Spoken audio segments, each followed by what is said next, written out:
Curso, ¿no? Tengo curso, claro, 28, 29, perdón, 29, 30 y 31 es Ricardo III. Primero y 2 es Soliloquios. El 4, perdón, el 4, Santo de Ibi, es la Masterclass. Y el 6 y el 7 es, que es sábado y domingo, es el laboratorio de construcción de personaje en Espacio Isabelino. Agenda full. Todos los días. Todos los días, pues Vamos, los 2 días que me quedan libres voy a trabajar con Álvaro, me pidió, Álvaro, nuestro compañero, él tiene su grupo y también me pidió que trabaje se me contrató para eso, ¿no? Para que trabaje con su grupo, así que ese martes y ese jueves que tenía libres voy a estar trabajando con él también. Así que nada, después me agarran, me levantan en cucharita, como digo siempre. No, pero igual yo lo disfruto un montón, porque siempre termino máximo 6 de la tarde, 7, o sea que terminamos temprano, hay tiempo de que yo pueda descansar, salir, comer con amigos, disfrutar de mi Lima que la quiero tanto, en serio, la disfruto un montón y la extraño. Y todos y a todas mis amigos hay que, y ya amigas. que, ya que este grupo es de full peruanos, hay que hacer algo con Lau cuando venga. Una zapateadita, algo, chicos. Organicen algo, acá Ulises me ofreció lomo ceviche, yo imagínate, acá el lomo se come todos los días, prefiero un ceviche, que es la cosa para mí más deliciosa del mundo, y si no, por un tema de temperatura, porque hace más frío, que yo, un ají de gallina, ponele, que me encanta, podemos ir con un ajicito de gallina, o podemos ir Es con, mi comida favorita. me encanta el ají, siempre me traigo los sobrecitos, porque acá no hay ají amarillo, el que usan ustedes, pero bueno, me traigo el sobrecito y lo preparo en casa. O no sé, unos, ¿cómo se llaman esto que hacen el frijoles con estofado? Esas cosas podemos también, que está muy rico. Tiro así, ¿viste? O causa, la causa me mata, me parece uno de los platos más frescos y más ricos, un fiadito, qué sé yo.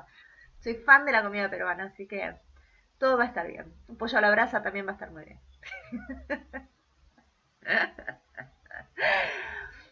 Bueno, Vale. hermosos, ¿cómo están de la semana pasada esta? ¿Pudieron ver algo? ¿Tienen algo que quieran contar? ¿Que me quieran interpelar?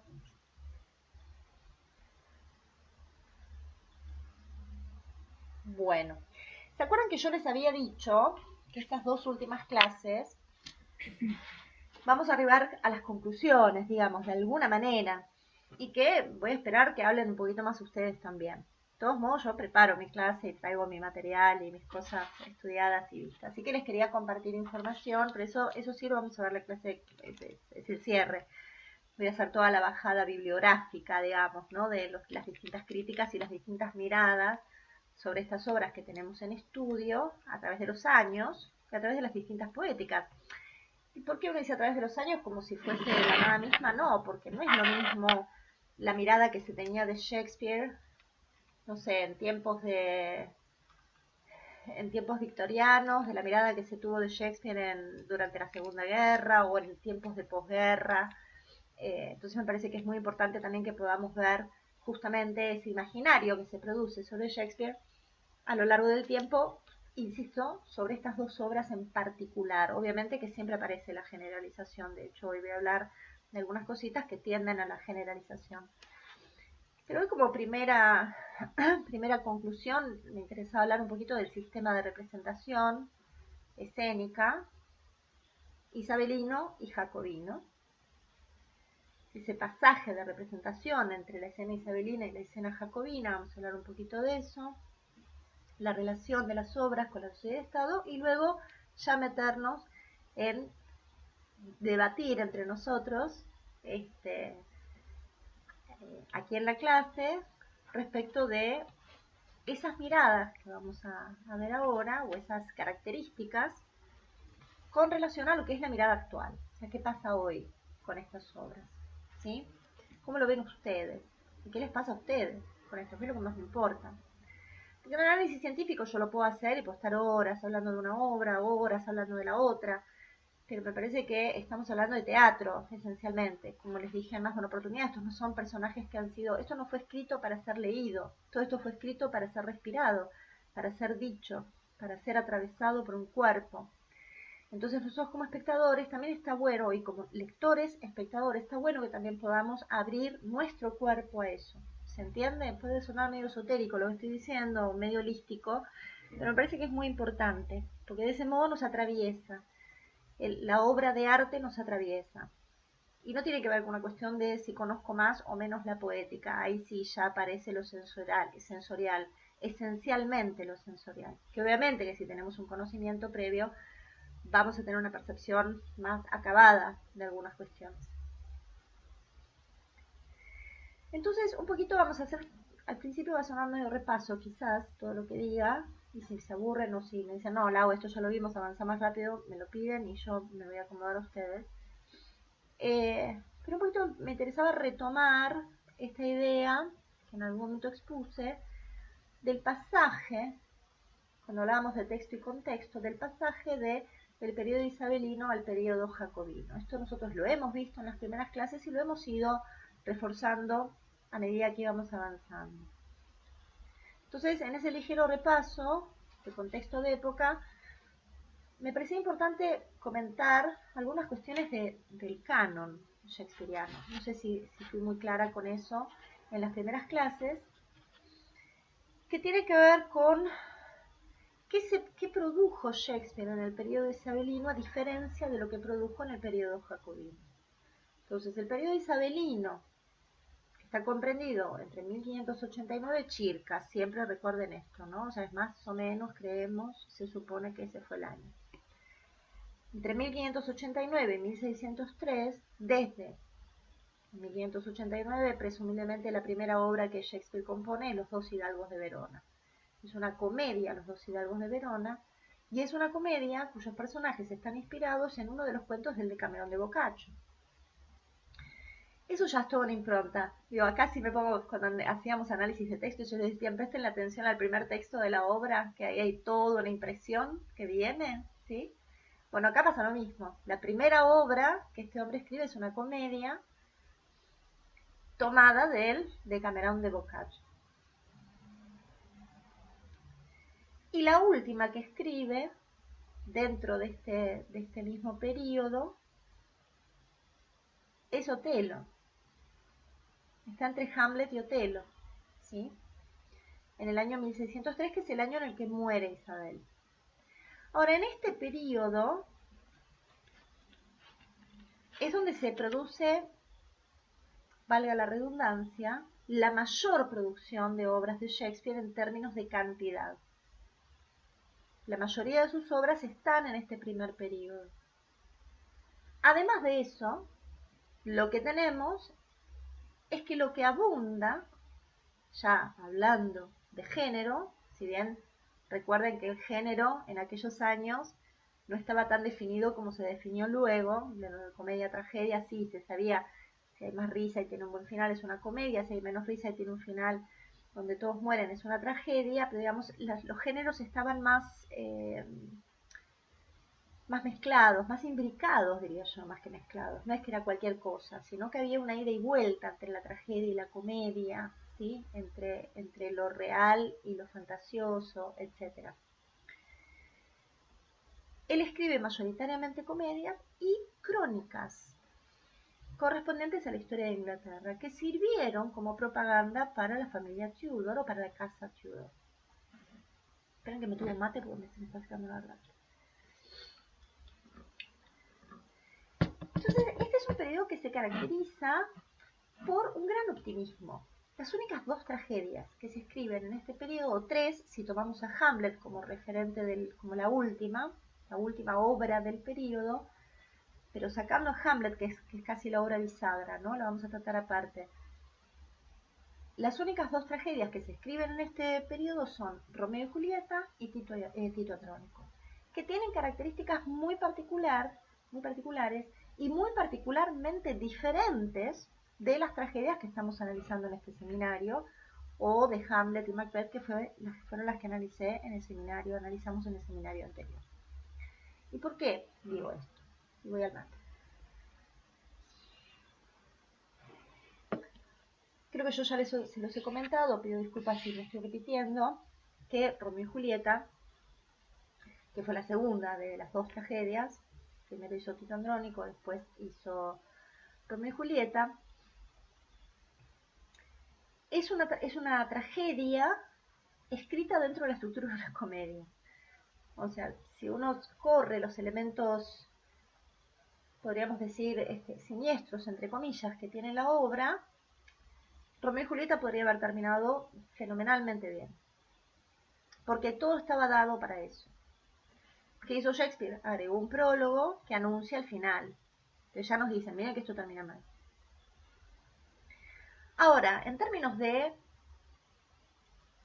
procedimiento de escritura, es totalmente imperfecta. Es excepcional. A ver, cuando yo digo imperfecta estoy hablando de procedimientos, no de calidad de escritura o de capacidad del autor, ¿se entiende? Hablo del procedimiento. Si esto corresponde o no corresponde a lo que es el formato de una tragedia o el formato de una comedia. En el caso de Tito Andrónico, la llamada tragedia de la sangre, y siempre cuento lo mismo, para mí hago el chiste de que si yo agarro la obra de Tito Andrónico y hago así con el libro, chorrea sangre, porque la cantidad de muertes y de torturas y de violaciones y de cosas espantosas que ocurren en esa obra es de un desborde. Creo que solo se asemejaría en alguna medida a la brutalidad que encontramos luego en Lear, ya yendo a las obras del segundo periodo.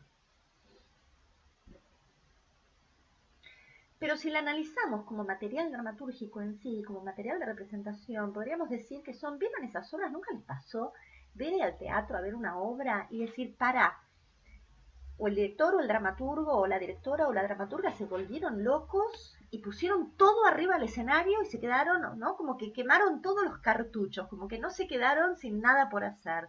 ¿Vieron esas obras que se exceden en todo? Que tiene demasiado de todo, que tiene demasiada bondad, demasiada maldad, demasiado efecto visual, demasiado texto, demasiada música, demasiada producción de vestuario. Bien, alguna vez les tiene que haber pasado que vas a ver esas obras y decís, pará un cachito, o sea, matizá un poco la información, ¿no? O sea, esas obras que se exceden. Bueno, Tito Andrónico tiene eso. O sea, vos lees el acto 1, ni siquiera el acto 1, lees la escena 1 del acto 1 de Tito Andrónico y ya ahí tenés una obra entera. Por todo lo que propone como autor, ¿no? Entonces esto nos habla de un autor que todavía está aprendiendo su oficio o que está experimentando con su oficio. A partir del fallecimiento de Isabel, ya hablamos de esto, ¿no? Que él es inmediatamente empleado por parte del nuevo rey, nos introducimos en un tiempo de producción con un evidente oscurantismo. Esto es absurdo desde todo punto de vista ponerlo en tela de juicio. No podemos pensar de ninguna manera que las obras de este periodo tienen algo de optimismo. No lo hay en ninguna de las obras del periodo. Entonces por eso es el famoso periodo negro. Entonces podríamos decir que Hamlet, ¿se acuerdan la clase que hablamos pasada, la pasada no, la anterior, que hablamos de la inversión fundamental de la obra, ¿no? Es ese hecho o esa sucesión de hechos que hace que nada pueda volver a ser como era. Si pensamos al canon completo de la obra de Shakespeare, desde Los dos hidalgos de Verona hasta La Tempestad, porque los que escribió después fueron colaboraciones, etcétera, obras ya producidas por él, desde Los dos hidalgos hasta La Tempestad podríamos decir que Hamlet obra, funciona como versión fundamental. A partir del momento de la escritura de Hamlet, y ahora vamos a hablar un poquito de eso, voy a refrescar, perdón, los que estuvieron en el seminario anterior de Hamlet y Macbeth, pero voy a retomar algunos datos para quienes no estuvieron. La versión que llega a nosotros, que en realidad es una fundición entre la de Incuarto, la edición Incuarto y la edición Infolio, mayoritariamente la Infolio, de 1623, o sea, post-mortem de Shakespeare, funciona como un antes y un después en la obra de Shakespeare. Tina Packer, que es una actriz, directora, docente, especialista en Shakespeare, una colega inglesa, a quien le tengo el mayor de los respetos, ella encuentra esa inversión fundamental en Romeo y Julieta o en Trabajos de amor perdido, pero en función de los roles femeninos y en función de la percepción que, según su tesis o su hipótesis, Shakespeare tiene del amor y del rol de las mujeres. ¿Se entiende? Ella incluso se arriesga a decir en su libro Woman of Will, dice algo así como que algo a Shakespeare le pasó en su vida. O se enamoró o algo le pasó con alguna mujer que a partir de ese momento empieza a escribir de otra manera a los roles femeninos. Ahora, en términos, insisto, de antes y después, para mí personalmente, como siempre digo, me hago cargo y le peleo a que sea, para mí esa inversión fundamental la encontramos en Hamlet. Creo que ahí es donde él encuentra, él como autor, encuentra su propia poética, de una manera mucho más profunda, mucho más acabada que en las obras anteriores.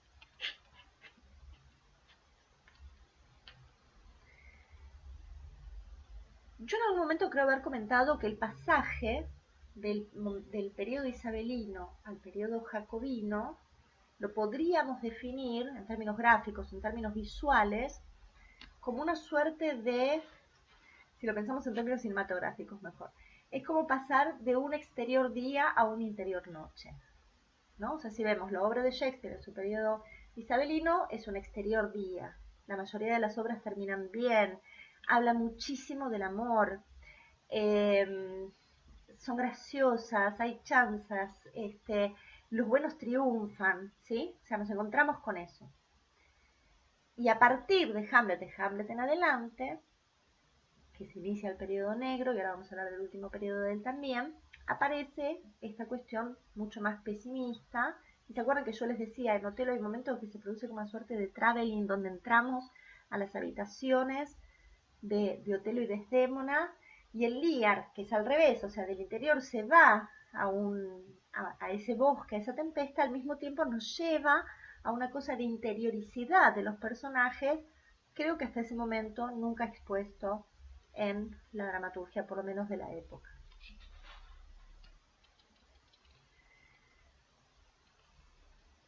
Si nosotros pensamos en qué significaba la reina Isabel para los ingleses y qué significó el rey Jacobo para los ingleses, toda la incertidumbre que eso significó y que ya lo hemos hablado en términos sociales, políticos, religiosos, morales, etc.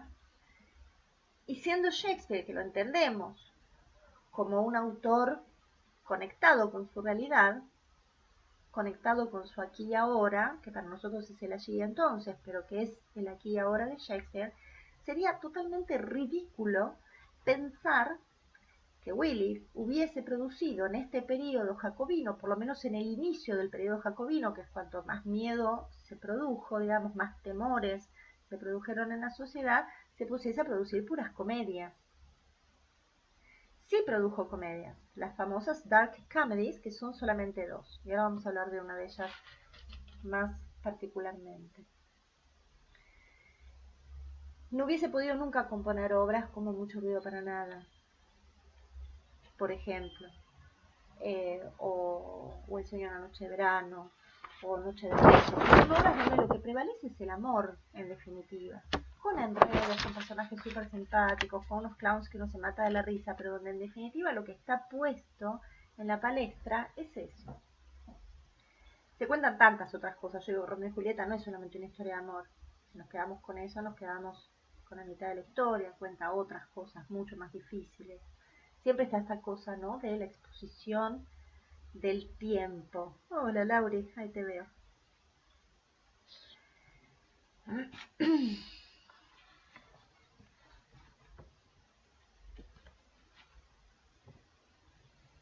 Durante los primeros años del reinado de Jacobo aparecen estas obras mucho más oscuras, que son las que estamos analizando en este momento.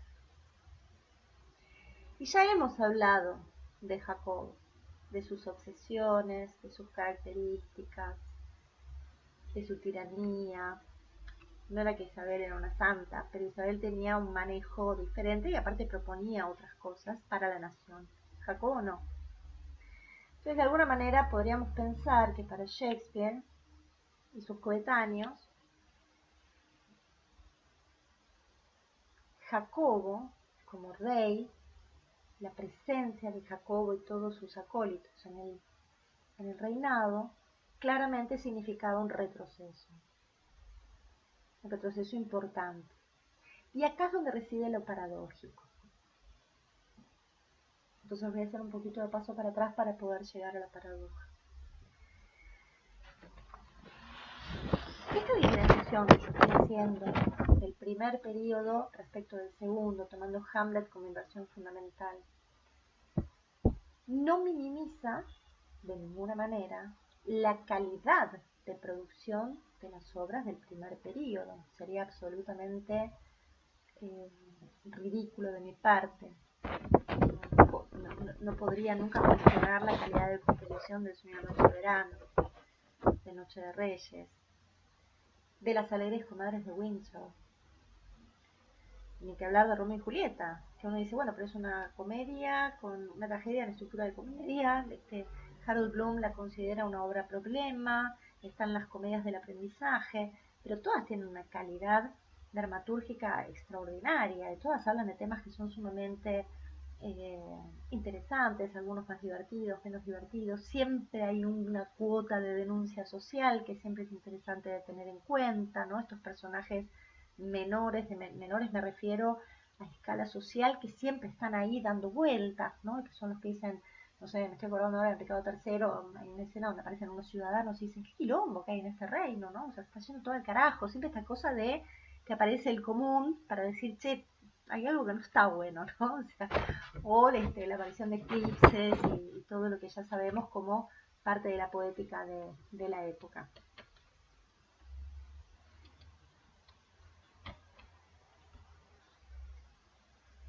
Entonces lo que digo es, no podemos minimizar eso y ponerlas en comparativa.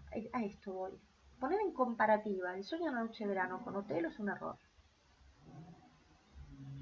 Desde todo punto de vista. No solo porque una es una comedia y la otra es una tragedia, sino porque pertenecen a dos momentos históricos completamente diferentes.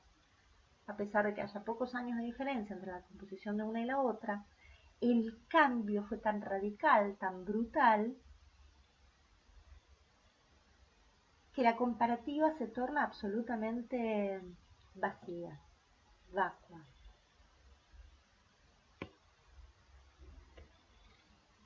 Y lo menciono porque es algo que suele suceder. No, pasa que las obras del periodo trágico son mejores. No, no son mejores, son distintas. Me parecen otras cosas.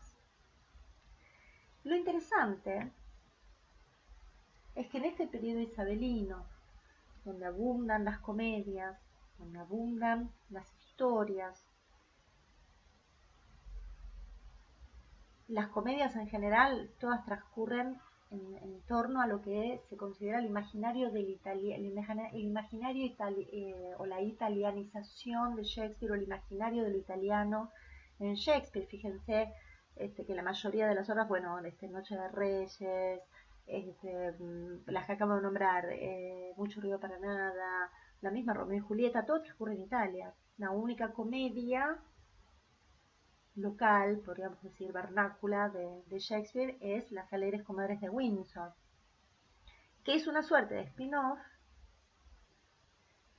del personaje de Falstaff, que es un personaje que aparece en las crónicas, un personaje real que formó parte de la gesta, digamos, o de la saga de las historias de los Enrique IV, V y VI, en este caso Enrique IV y Enrique V, y hay evidencia, o por lo menos hay quienes sostienen de manera muy férrea, que fue una composición que hizo Pío de la Red.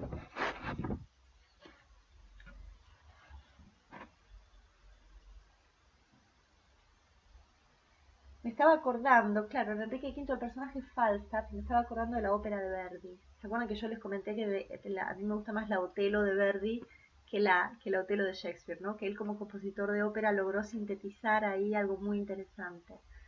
En algún momento, no sé si es que se le ocurre a él, ya la verdad que no me acuerdo mucho, si es que se le ocurre a él o se lo encargan a Verdi, él compone una ópera llamada Falstaff. No hizo Las Alegres Comadres de Windsor, hizo una ópera llamada Falstaff. Y hace un uso de dos instrumentos, que después si quieren los pueden investigar por ahí, que son el oboe y el fagot, que tienen una sonoridad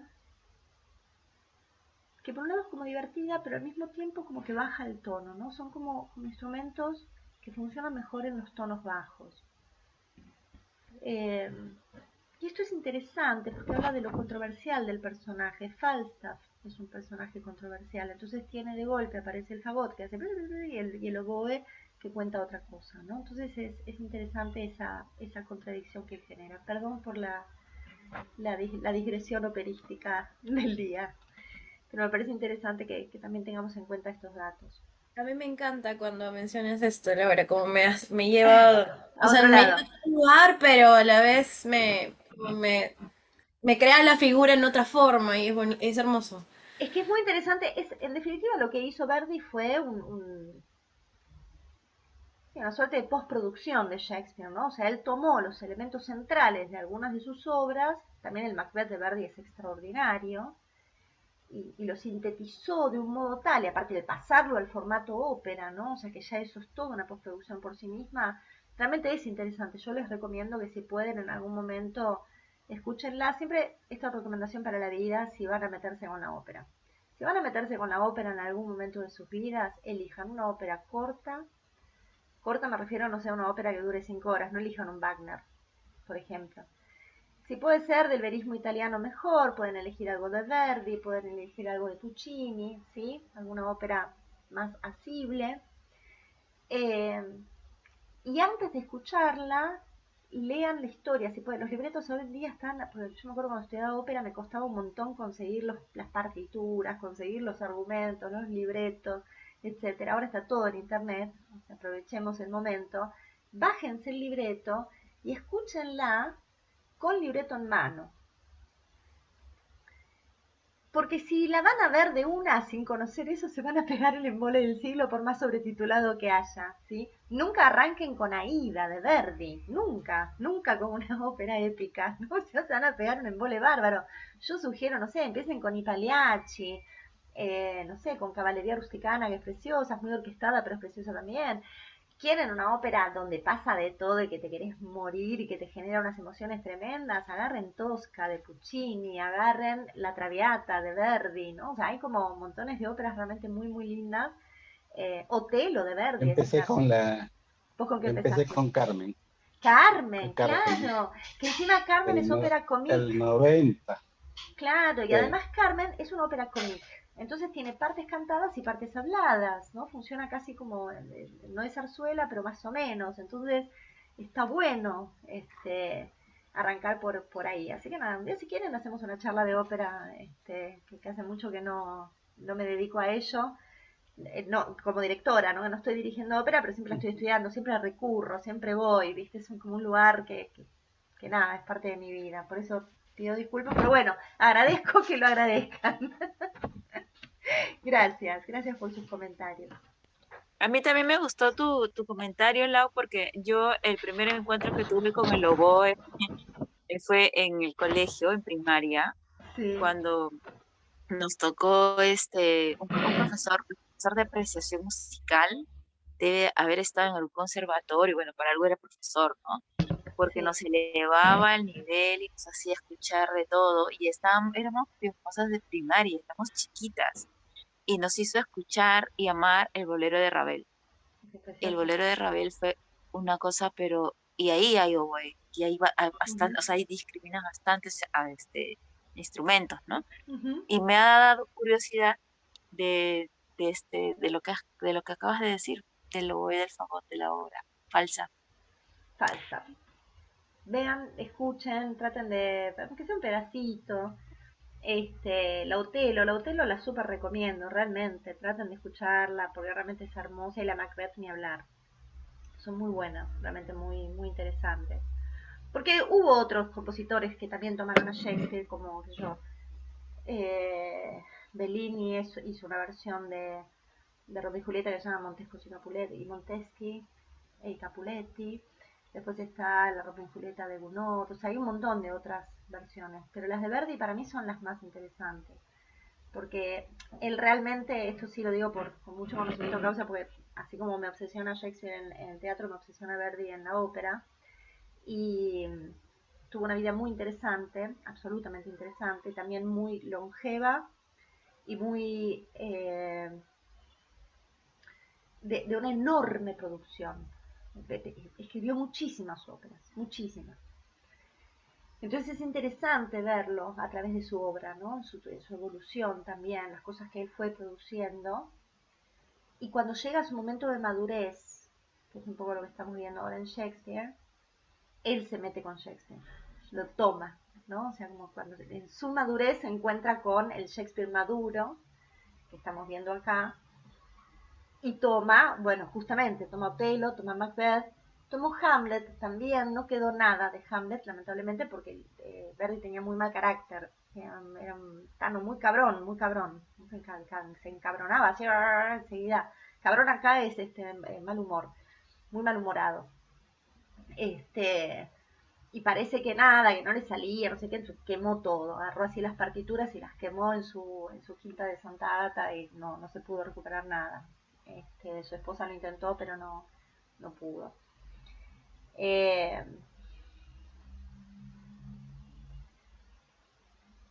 Bien, voy a retomar esto.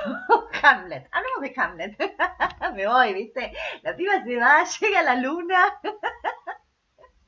se va a Marte, pega una vuelta, y dice, estamos con Hamlet, sigamos. Bien.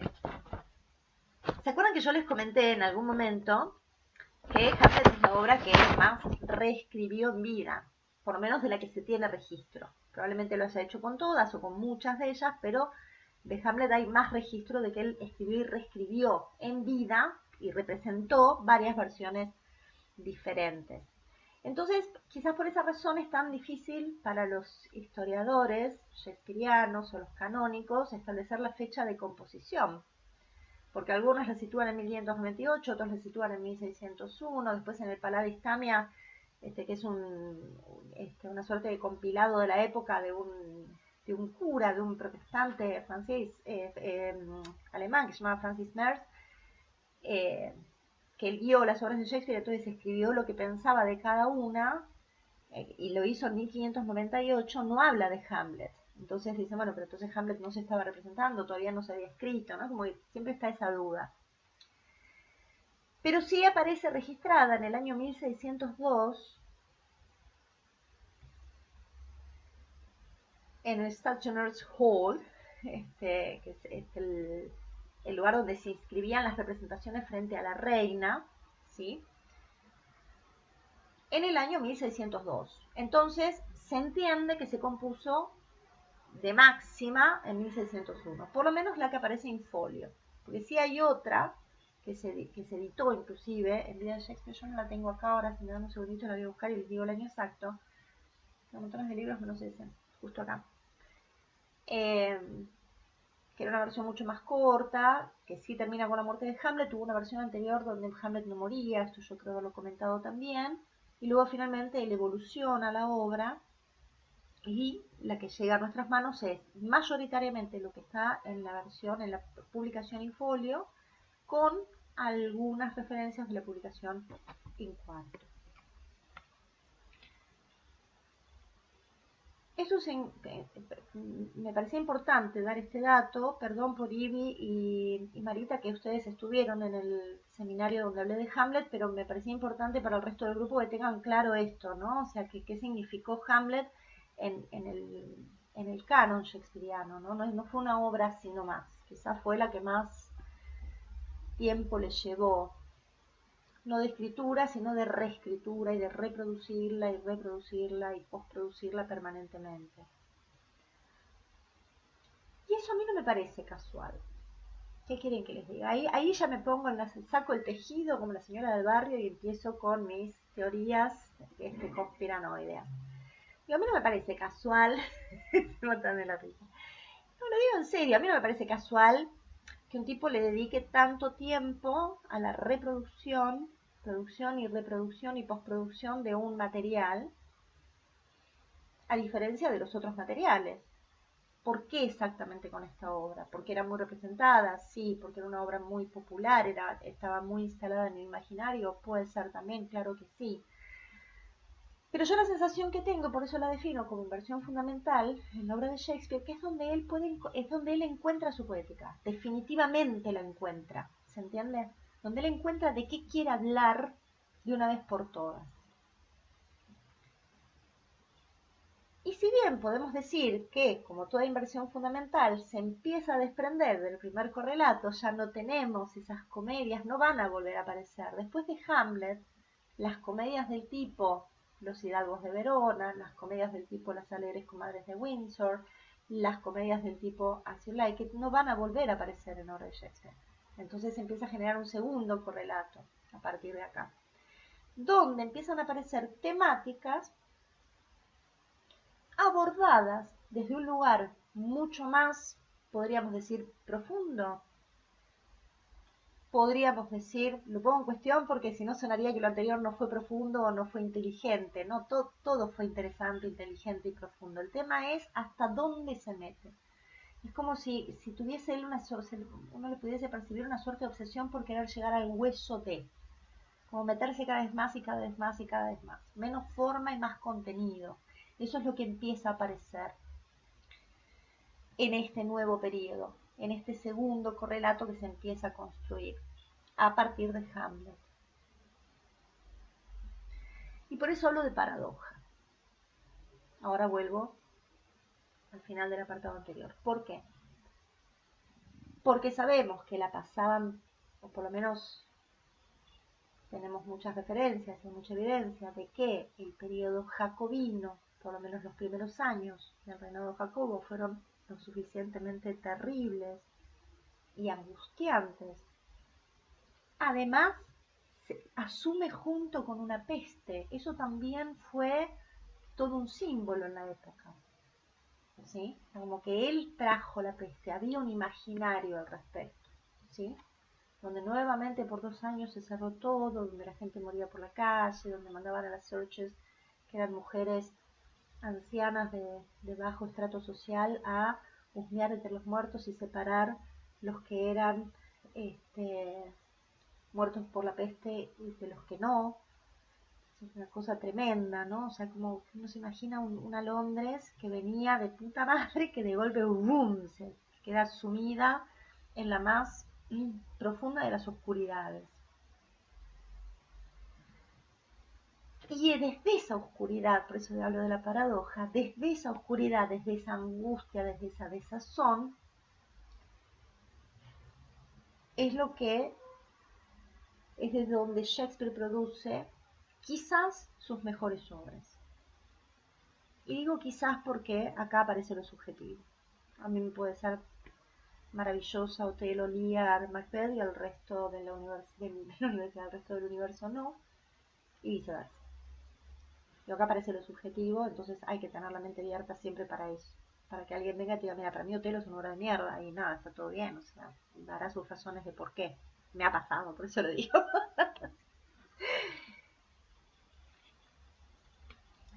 Y no obstante, me parece importante destacar esto. Son sus mejores producciones, sí, claro que lo son, pero no por procedimiento.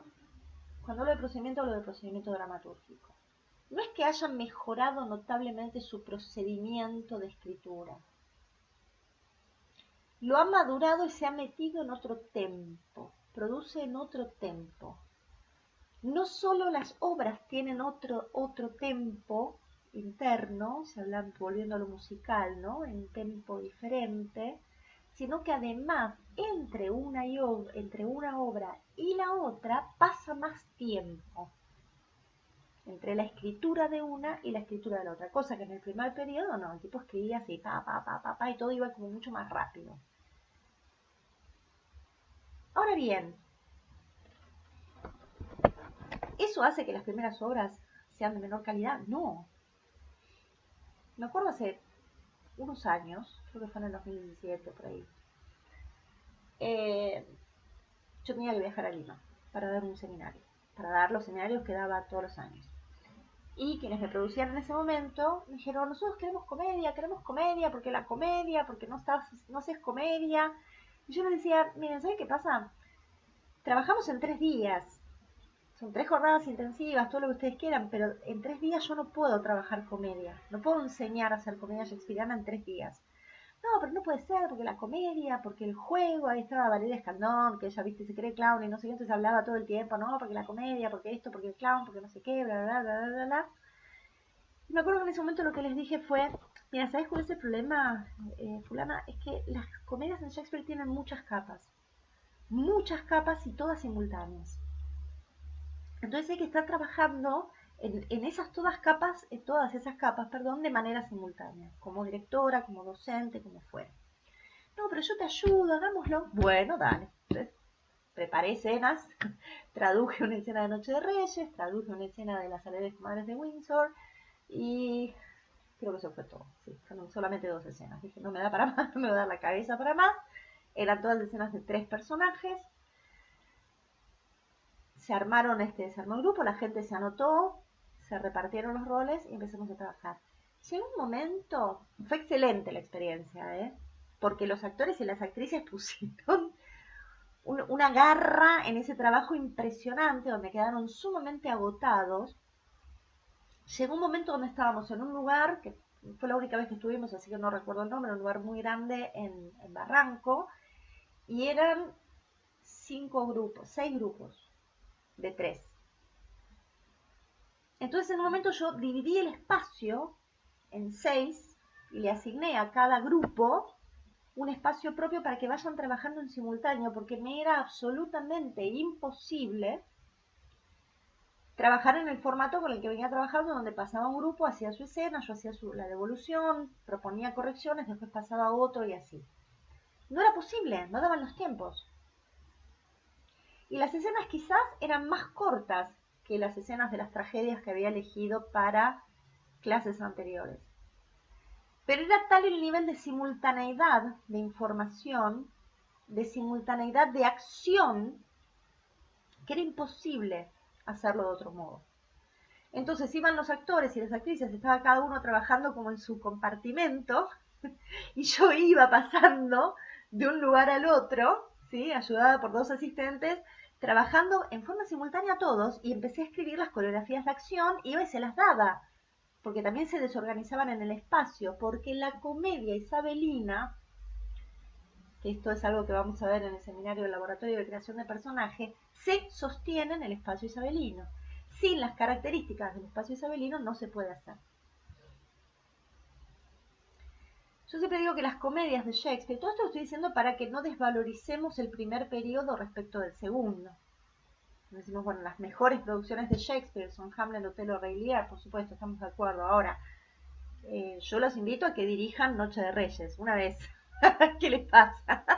No tengan que armar todo ese universo, porque es enorme. Yo siempre comparo a las comedias de Shakespeare, sobre todo a las más maravillosas, para mí son todas maravillosas, pero me cago de la risa con todas cuando las leo, cuando las veo, me parecen extraordinarias.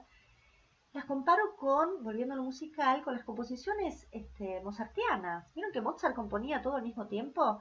El tipo tenía ese don, que no hacía borradores, y el tipo componía y componía el full score, o sea, él tenía la línea de canto y abajo ponía el violín 1, el 2, el fagot, ¿no? Ponía todo al mismo tiempo, le escribía, es impresionante. Entonces digo, bueno, así escribía Shakespeare sus comedias, porque lo tenemos que pensar así, ¿no? Como muchas cuerdas que están funcionando al mismo tiempo, de forma paralela, pero simultánea, hasta que en un momento se juntan y se produce una suerte de remolino final donde ¡puf!, en un momento son expulsados los personajes por ese remolino, por ese gran misunderstanding, y todo se recompone, ¿no? Como que salen de la tormenta y las cosas se recomponen.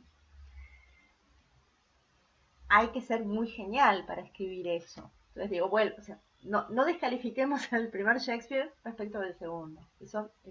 Por eso me estoy deteniendo tanto acá. Y lo otro es que a partir de esta inversión fundamental, que yo lo ubico en Hamlet, o a partir de Hamlet, aparecen estas temáticas que podemos identificar con mucha claridad en obras como las que estamos estudiando en este momento, como Otelo Lear específicamente, pero que no aparecen en la obra de Shakespeare por primera vez. como que de alguna manera todo ese tiempo previo en el cual él estuvo bordeando, aquí está ahorita todo botada, acá. Como que de alguna manera, insisto, en todo ese periodo previo en el cual él estuvo escribiendo las crónicas, las comedias y buscando el modo de construir las comedias y trabajando con sus clowns y sus entrenadores físicos y todo lo que venían haciendo, todo ese tiempo sirvió para gestar las grandes temáticas con las que después va a trabajar. Digo, ¿y cuáles son las temáticas? El amor está. Podemos discutir que no se habla de amor en Otelo o en Lear. El tema es cómo. Ahí cambia. El poder, la ambición, la ley, la importancia de la ley o las leyes, el desborde pasional, en definitiva el ser humano. Esto que dice Harold Bloom de la invención de lo humano es interesante.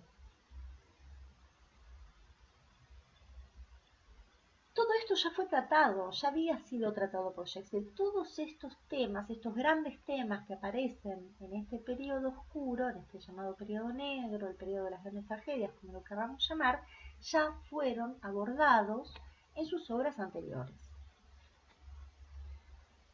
Me acuerdo de que anoté algunos acá, ¿no? Digo, el monólogo de Enrique V en la previa a la batalla de Agincourt, por ejemplo. El monólogo de inicio de Ricardo III,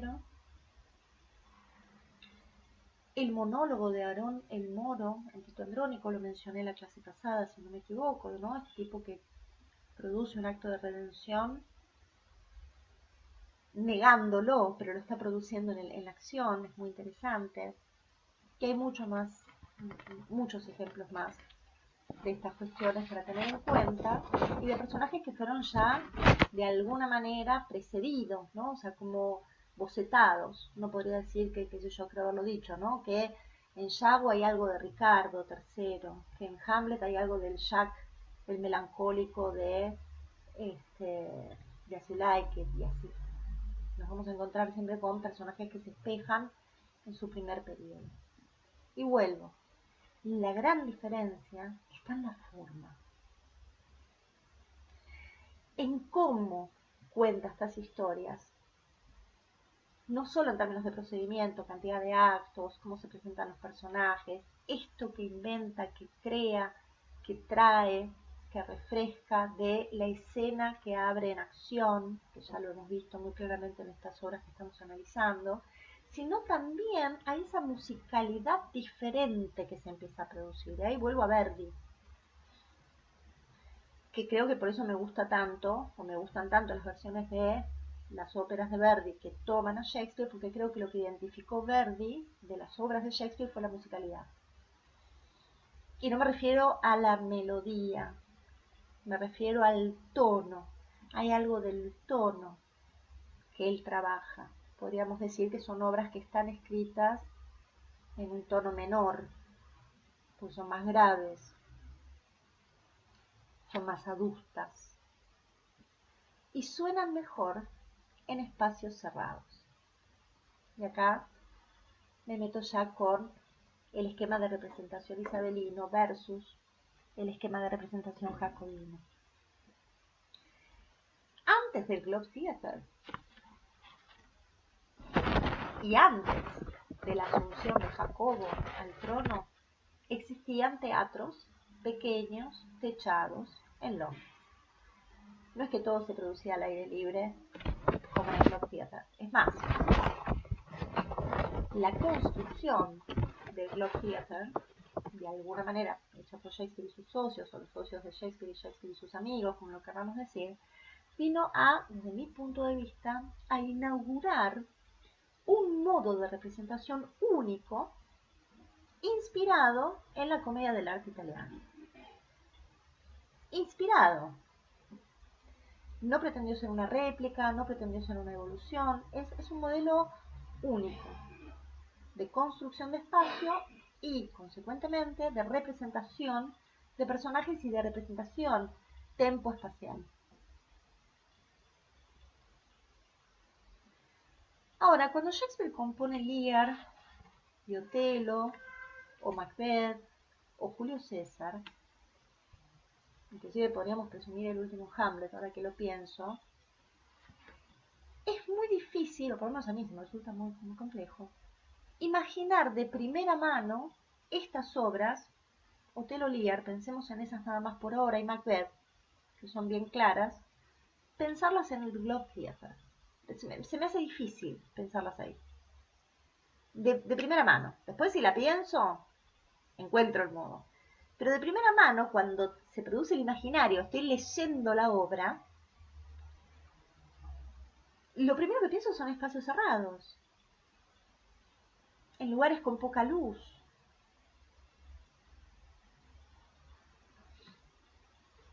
Hay una suerte de insight en la trama, ¿no? Es como que hay un insight de los personajes, diferente de lo que vemos en el primer periodo. Y eso inmediatamente nos lleva a imaginar espacios más pequeños, ¿sí? Quizás inclusive hasta más cercanos al espectador. Nosotros tengamos en cuenta que en el Globe Theatre entraban 10.000 personas. Eso es muy grande el lugar. Cuando pensamos en no sé, pienso en la escena del femicidio, ¿no? En Otelo, pienso en el final de Lear, en el final, cuando él viene con su hija en brazos. Me cuesta imaginarlo en el Globe. Entonces investigué en su momento un montón al respecto, y sí, estas obras él las escribe para, ya siendo a partir de Otelo en adelante, creo que fue de Macbeth en adelante, de Otelo en adelante, él ya empieza a escribir para Jacobo, empieza a representar para la corte, cosa que ya hacía, también lo hizo en la época de Isabel, pero ya empieza a pensar esas obras para ser representadas en espacios cerrados, porque además los teatros en Londres estaban cerrados, porque había una peste.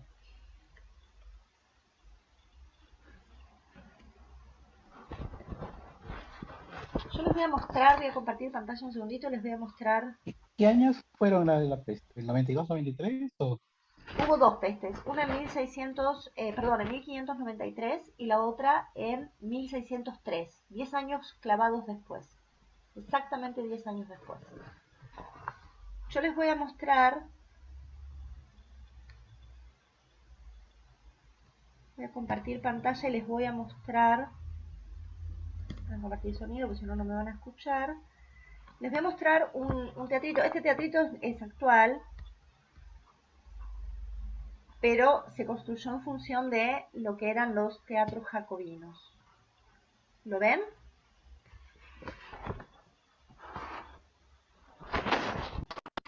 Todavía está comparado. Ahora sí. Bien. ¿Ahora se puede ver? Sí, ahora sí se ve. Perfecto. Fíjense, no sé si se ve mi cursor, pero fíjense la gran diferencia con el Globe Theatre. Esto es un tablado, está mucho más cerca de los teatros del siglo de oro español, por ejemplo. Tenemos acá un primer palco, ¿Un corral de comedias que le llamaron? como un corral de comedia. 3 puertas a foro, por donde entraban y salían los personajes, ¿sí?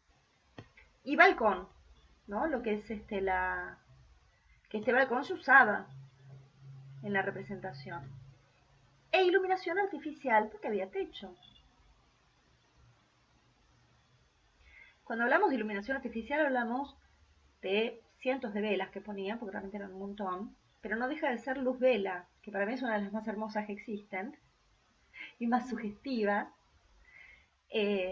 Entonces pensemos a Otelo en este escenario, pensemos a Lear en este escenario, pensemos Macbeth en este escenario. ¿Se entiende? Laurita, ¿querés decir algo? Estás muteada. Claro, digo que da una atmósfera más sombría. Exacto. Absolutamente. Y eso es un versus. El Globe Theatre, enorme, con un cielo por techo, ¿sí? La bóveda del Globe Theatre es el cielo, gigante para 10.000 personas, o 7.000, creo que estoy exagerando, 10.000, contra este teatro, este teatrito, a luz vela. Voy a dejar de compartir. Entonces hay un sistema de representación que se ve absolutamente modificado. Se ve absolutamente modificado.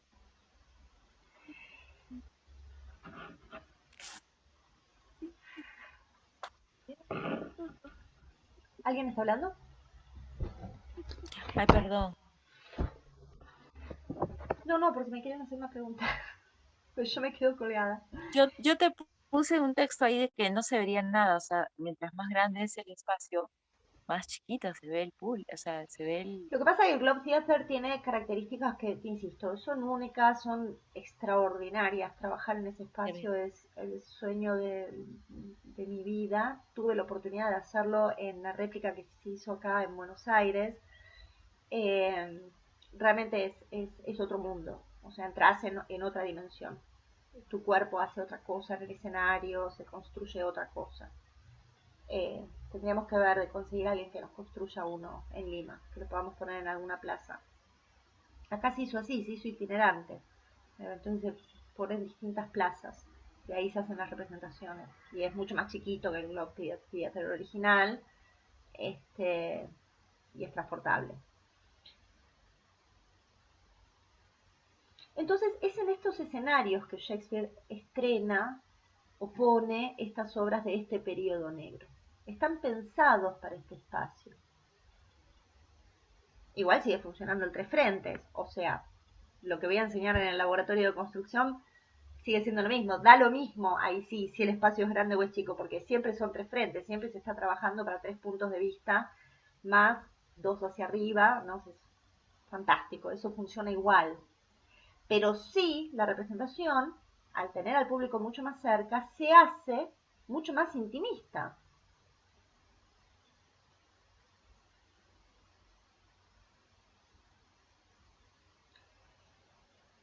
Entonces eso nos corre de eje. Necesariamente nos tiene que correr de eje. Yo pensaba en las comedias de este periodo, ¿no? Son las llamadas, como os dije hace un rato, las dark comedies. Ay, yo hablo en inglés y me da vergüenza porque María Inés habla en inglés perfecto, me da una vergüenza yo aquí para que no me mire.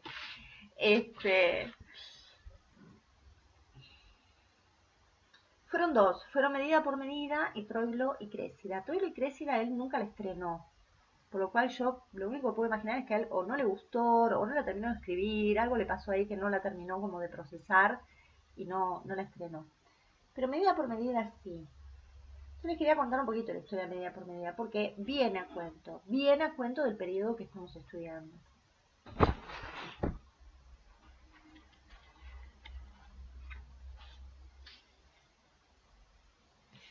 En el caso de...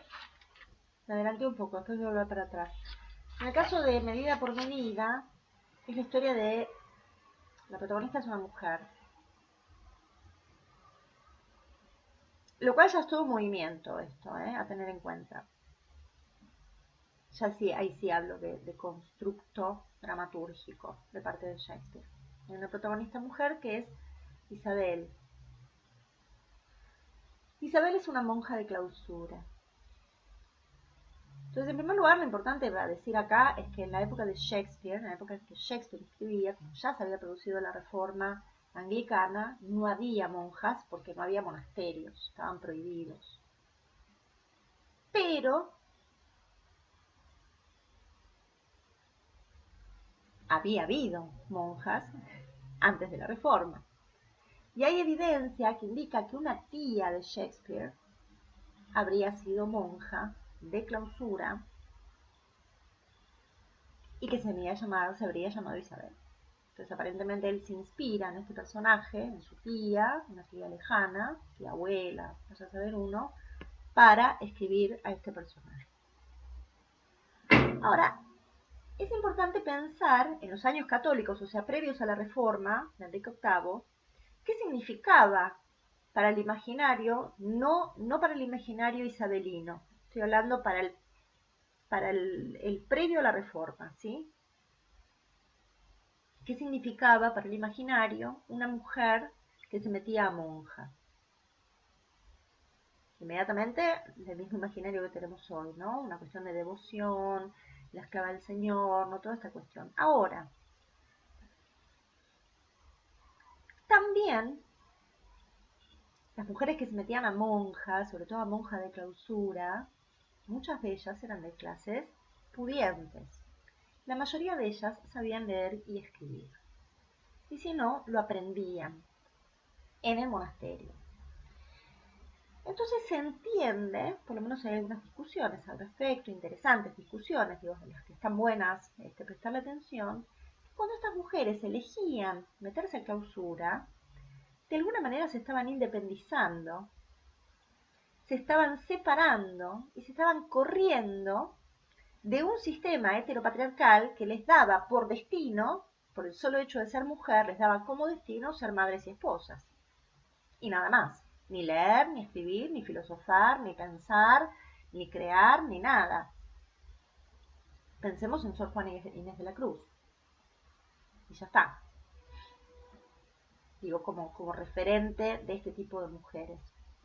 Entonces es interesante la historia que cuenta Shakespeare al respecto, porque nos muestra a esta mujer, que es muy inteligente, casi sabia, podríamos decir, que sale de la clausura, hace un pedido especial para poder salir a la calle, porque su hermano, que ahora no me acuerdo el nombre del personaje, se manda un cagadón, que es que deja embarazada a una chica y hay todo un lío, ¿no? Porque eso estaba penado por la ley, bla, bla, bla, bla. Obviamente todo esto ocurre en Italia.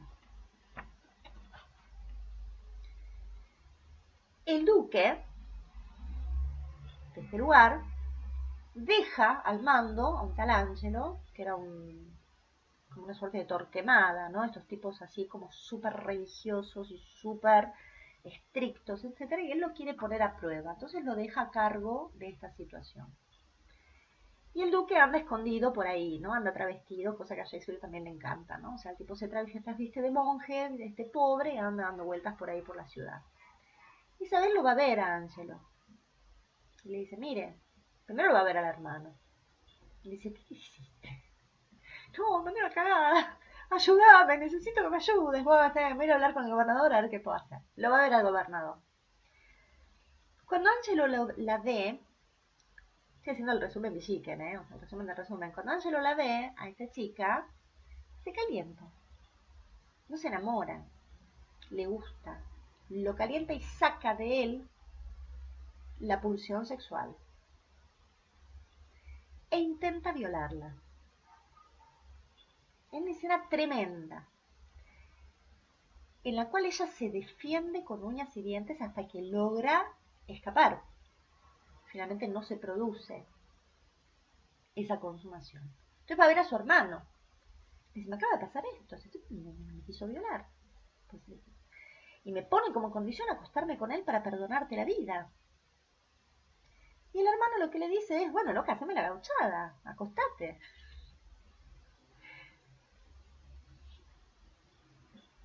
El duque, que anda dando vueltas por ahí, se va enterando, porque la encuentra llorando, la encuentra y le dice, ¿qué pasó? No, me pasa esto, pasa lo otro, bueno, yo te voy a ayudar, no sé qué, ¿verdad? Entonces descubren que este Angelo estaba enamorado, o había andado alguna vez con una tal Mariana. Mariana estaba muy enamorada de él, Mariana estaba trabajando en un prostíbulo, a mí me parece algo muy interesante también, entonces se hace pasar Mariana, porque quiere acostarse con Angelo, se hace pasar por Isabel y se acuesta con Angelo y después todo se clarifica. Entonces se clarifica que Angelo quiso abusarla, es castigado, no obstante se casan con Mariana, o sea, Mariana gana, e Isabel queda libre de culpa y cargo y a su hermano le perdonan la vida. Todo esto lo hace el duque, que estuvo todo el tiempo al lado de ella tratando de ayudarla, colaborando con ella para que le vaya bien, para que pueda salir adelante, ¿sí? Ella le habla de su necesidad de volver a su clausura, ¿no? De la elección de vida que ella ha hecho, porque hay todo un tema con el afuera también, ¿no? Con esto de reconocer ese mundo del cual ella está de alguna manera abstraída. Y sobre el final de la obra, en el final exacto de la obra, cuando todo se restaura, cuando todo se restablece, decís, bueno, terminó la comedia, el duque le dice a Isabel que espera que ella se case con él. Casi como una imposición, diciendo, bueno, para devolverme todos los favores que yo te hice, ahora cásate conmigo. Una mujer que había elegido no casarse, una mujer que había elegido no cumplir con el mandato. Y a mí lo que me resulta tan inquietante, claro, es un hijo de puta, a mí lo que me resulta tan inquietante de este final, y por eso creo que cada vez amo más a Shakespeare, es que él no le da final de comedia. No es que Isabel dice, bueno, está bien, me di cuenta que me gustan, me encantan los hombres, me gustan. En realidad encontré mi verdadera vocación, que es ser esposa y amante. Isabel no responde. Y el duque le vuelve a decir, le vuelve a preguntar, y ella vuelve a callar. Y ahí termina la obra. Es una obra que algún día voy a dirigir, porque me parece extraordinario, justamente ¿Cómo así? esto que él expone, ¿no?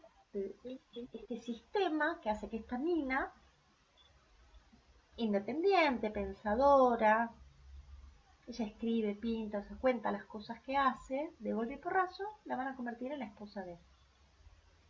Casi como un castigo. Esta obra corresponde al mismo periodo de Otelo, al mismo periodo de Lear.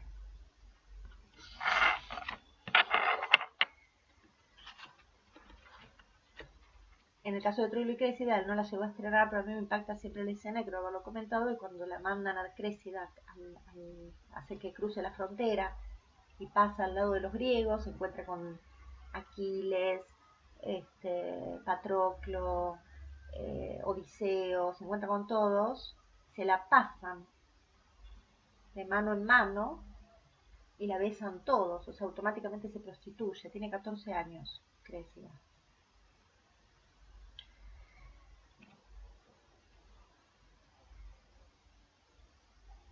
Si pensamos en lo que les acabo de contar, de medida por medida, también está escrita para un espacio cerrado. No es posible que esto ocurra en un espacio abierto con, como les decía hace un rato, con el cielo como por toda bóveda, ¿no?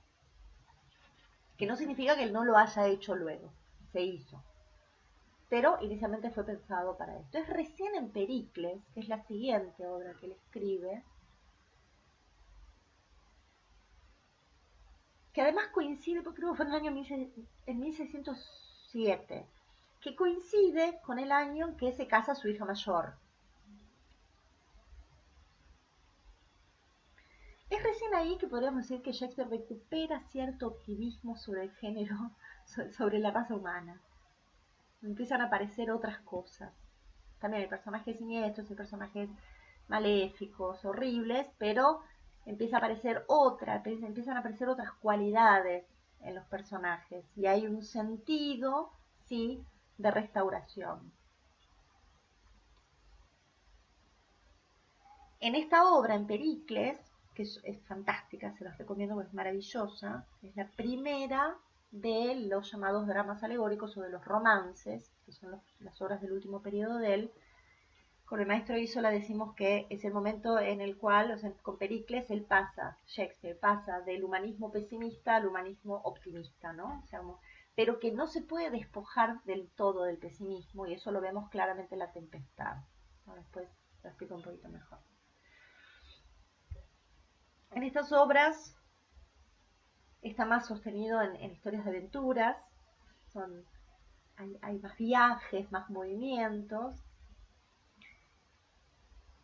y eso está influenciado porque ya empezaban a llegar las crónicas de los corsarios, ¿no? Empezaban a llegar crónicas a las que Shakespeare claramente ha tenido acceso de qué pasaba en América. Entonces también retomas las metamorfosis de Ovidio, pero ya mezclándolo con las historias que traían los corsarios.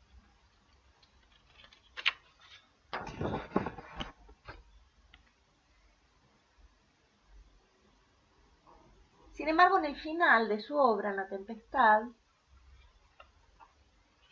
me acuerdo que lo charlaba bastante con Alberto, porque Alberto Iso la compuso, hizo hace unos años el Próspero. Yo no sé si alguien lo vio. Creo que lo dirigió Roberto Ángeles y él compuso el Próspero, y hablábamos en aquellos años de que es un hueso durísimo de roer. Primero porque La Tempestad no es una Alfonso. comedia. ¿Cómo? También Alfonso Santisteban también creo que era de su... Exacto.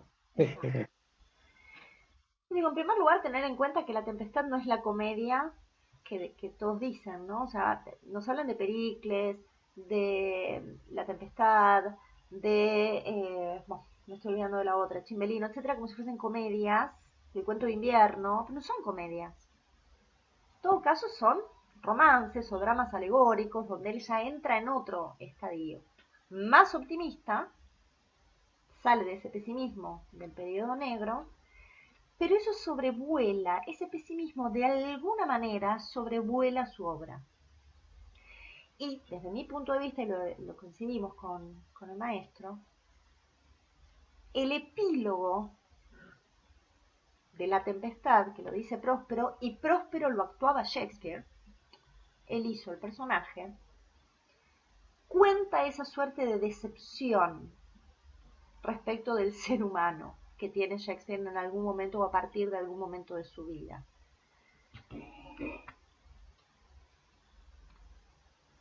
Si no les molesta, les quiero leer ese epílogo porque así es como Shakespeare se despide del teatro, además.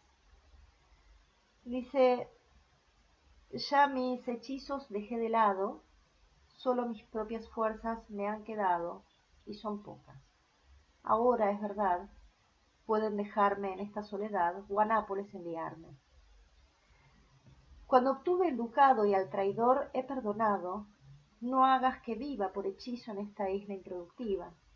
Es mala la traducción, pero tratemos de ponerle onda. Suéltenme de estos lazos tan tiranos, con ayuda de sus propias manos, ese es el pedido de aplauso. Gentil aliento de ustedes debe inflar mis velas, las del barco, o mi plan finalmente va a fracasar y es el de agradarles.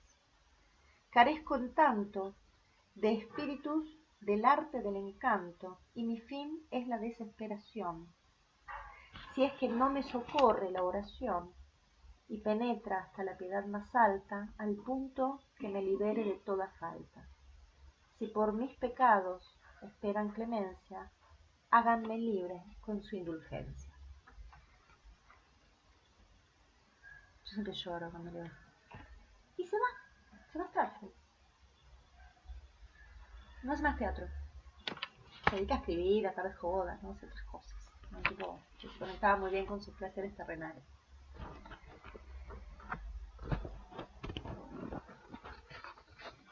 Lo que sí es interesante de este la última parte de este periodo, para cerrar y yo darles la palabra a ustedes, es justamente esta cuestión de los roles femeninos. Ya hemos visto en Lear qué pasa con Cordelia, qué pasa con Regan y con Goneril, y ya hemos visto en Otelo qué pasa también con las tres mujeres de la obra. También hay tres de un lado y tres del otro, no es un dato menor. Tres mujeres en cada obra. ¿Qué pasa con Desdémona? ¿Qué pasa con Emilia? ¿Qué pasa con Blanca? Esto cuando se anoten en la masterclass, que van a venir a ver de las mujeres de Shakespeare, vamos a hablar más en profundidad. Pero digo, no es menor el lugar que le empieza a dar Shakespeare a las mujeres. Creo que es un tránsito que él lo inicia con Julieta, pero que empieza a tener un peso muy fuerte, Lady Macbeth ni hablar, La locura de Ofelia, etc. Pero en el último periodo, ya estas mujeres, a partir de Isabel, en medida por medida, empiezan a ocupar un rol protagónico o coprotagónico, pero muy diferente del que podemos encontrar en Lady Macbeth, que es una de las coprotagónicas más importantes de la obra de Shakespeare, ¿sí? Entonces nos encontramos con Marina, que es la hija de Pericles, nos encontramos con Perdita, que es la hija de Leontes, nos encontramos con Miranda, que es la hija de Próspero. Y estas mujeres, estas hijas, empiezan a ser portadoras de una nueva mirada. El caso más emblemático es el de la hija de Pericles, que prácticamente ocupa una función o cumple una función o desarrolla una función cuasi mágica dentro de la obra. Ella es capaz de convertir a los hombres que vienen, porque a ella la prostituyen, la compran como prostituta, y a cada hombre que viene a acostarse con ella, ella logra convencerlo de que es mejor respetar el cuerpo de ella y eventualmente dejar de pecar y tener sus relaciones con su propia esposa o con su novia, que no esté buscando y entrando en pecado, hasta que es visitada por el gobernador de la isla. Entonces, cuando lo convence al gobernador de la isla, como viene convenciendo a los otros hombres, el gobernador, al tener la posibilidad jurídica de modificar el estatus, lo modifica. Entonces, pues, cierra los prostíbulos, ¿no? Y dice, bueno, va, para que las mujeres elijan con quién quieren estar. Esto es de un avance, ¿cómo decirlo? El tipo se adelantó 400 años a la historia en un montón de aspectos. En este también. Como dije alguna vez, para mí es una estupidez pensar a Shakespeare en términos de feminismo, machismo, etcétera, porque eran otros tiempos, pasaban otras cosas. Pero me parece interesante que podamos pensar en esto también. ¿Por qué sacrifica, podríamos pensar para el debate, por qué sacrifica del modo en el que sacrifica a Desdémona y a Cordelia para luego generar personajes como Isabel o como Marina, que tienen la capacidad de transformación, de transformar sociedades, de transformar a las personas y en consecuencia, en el caso de Marina es el más emblemático, no solo transforma a la persona, sino que a través de esa persona logra transformar la perspectiva moral o ética de toda una sociedad, de toda una isla. Bueno, hasta acá llegué, no tengo más ganas de hablar, me aburrí.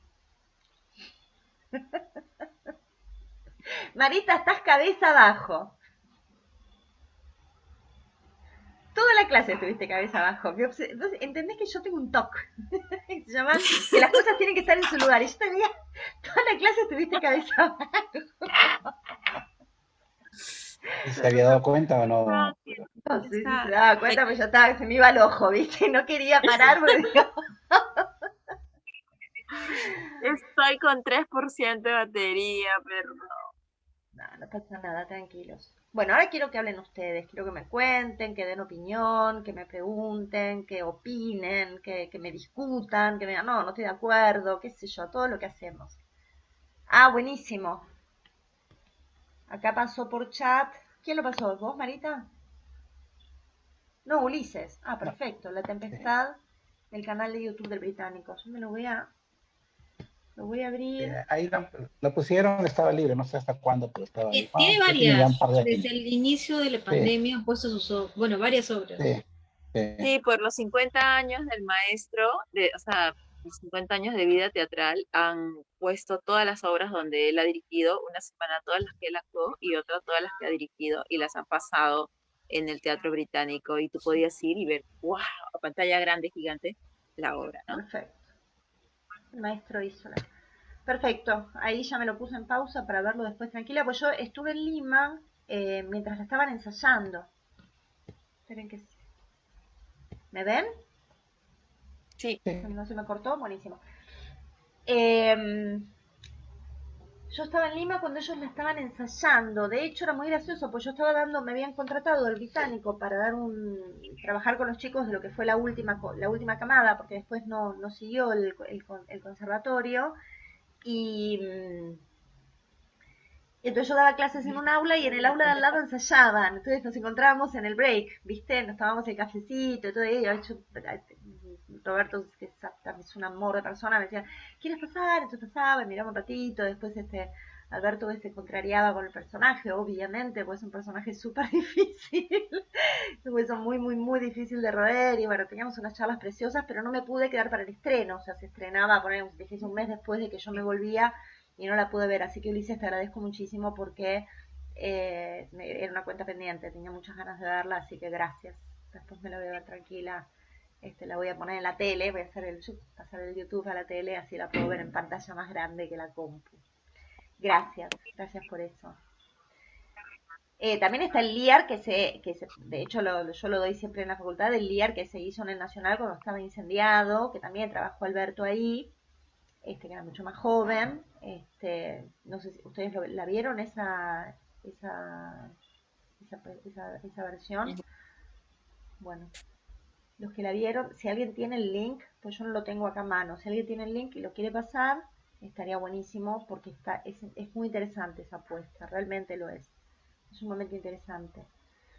Es interesante la locación, ¿no? Agarrar un teatro incendiado, prendido fuego, y en las ruinas de ese teatro producir Rey Lear, digo, pucha, cuánto que nos está diciendo ya la locación misma, ¿no? O sea, cuánto nos está diciendo el director en la elección de la locación, ¿no? Ya Creo es un que el momento maestro interesante. cuenta una anécdota de esa obra, porque él era muy joven para la edad de Lía, y eso era algo que él atravesaba, ¿no?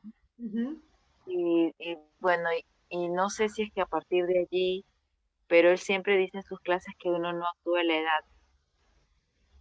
Y también cuenta una vez que caminó, porque él aparece, me acuerdo que dijo, él aparece desde atrás, ¿no? Sí, Desde el público hacia el estrado, hacia el escenario, y dice que, creo que cuenta ahí de esa hora que él como que llegó y se olvidó, no se acordó qué decir, no sé cómo fue que lo resolvió, pero debe estar grabado. Te está lo voy a grabada. buscar. Yo la doy en la universidad porque me parece una apuesta extraordinaria. Y sí, siempre genera mucho debate entre los alumnos, ¿no? Es como, wow, qué movida fuerte. Eh, Ulises está enojado. Se enojó con Anya. Ulises, estás enojado. No te escucho, pero me causa gracia tu gesto. Está como, No, estaban preguntando algo, digo. ay, de golpe te di como otra cara. Bueno, ¿cómo estamos hasta ahora? ¿Estamos bien con lo que estamos viendo, con lo que estamos atravesando? Cuéntenme. Una preguntita antes, Todos. nos falta solamente una clase, ¿verdad, Sí, Laura? El sí, la última. próximo, El próximo ok. lunes. Tratemos de no faltar. Ahí va a estar bueno. También escribí a Álvaro. Gabriel hoy también me escribió temprano. Tuvo un problema familiar. Estaba muy contrariado. Que tampoco pudo estar. Pero ya saben que la próxima es la última. Así que vamos a tratar de estar todos. Marinés, ¿querías decir algo? Sí, me quedé pensando en realidad en lo que mencionaste de esta comedia, que no es comedia con el personaje Isabel, sobre esto que estabas mencionando sobre, no se puede hablar de un Shakespeare feminista porque es otro tiempo, pero sin embargo estos personajes que aparecen, ¿no? Y, y me pregunto si incluso, o sea, como es la primera vez desde mi ignorancia que escucho esta obra y lo que mencionas, si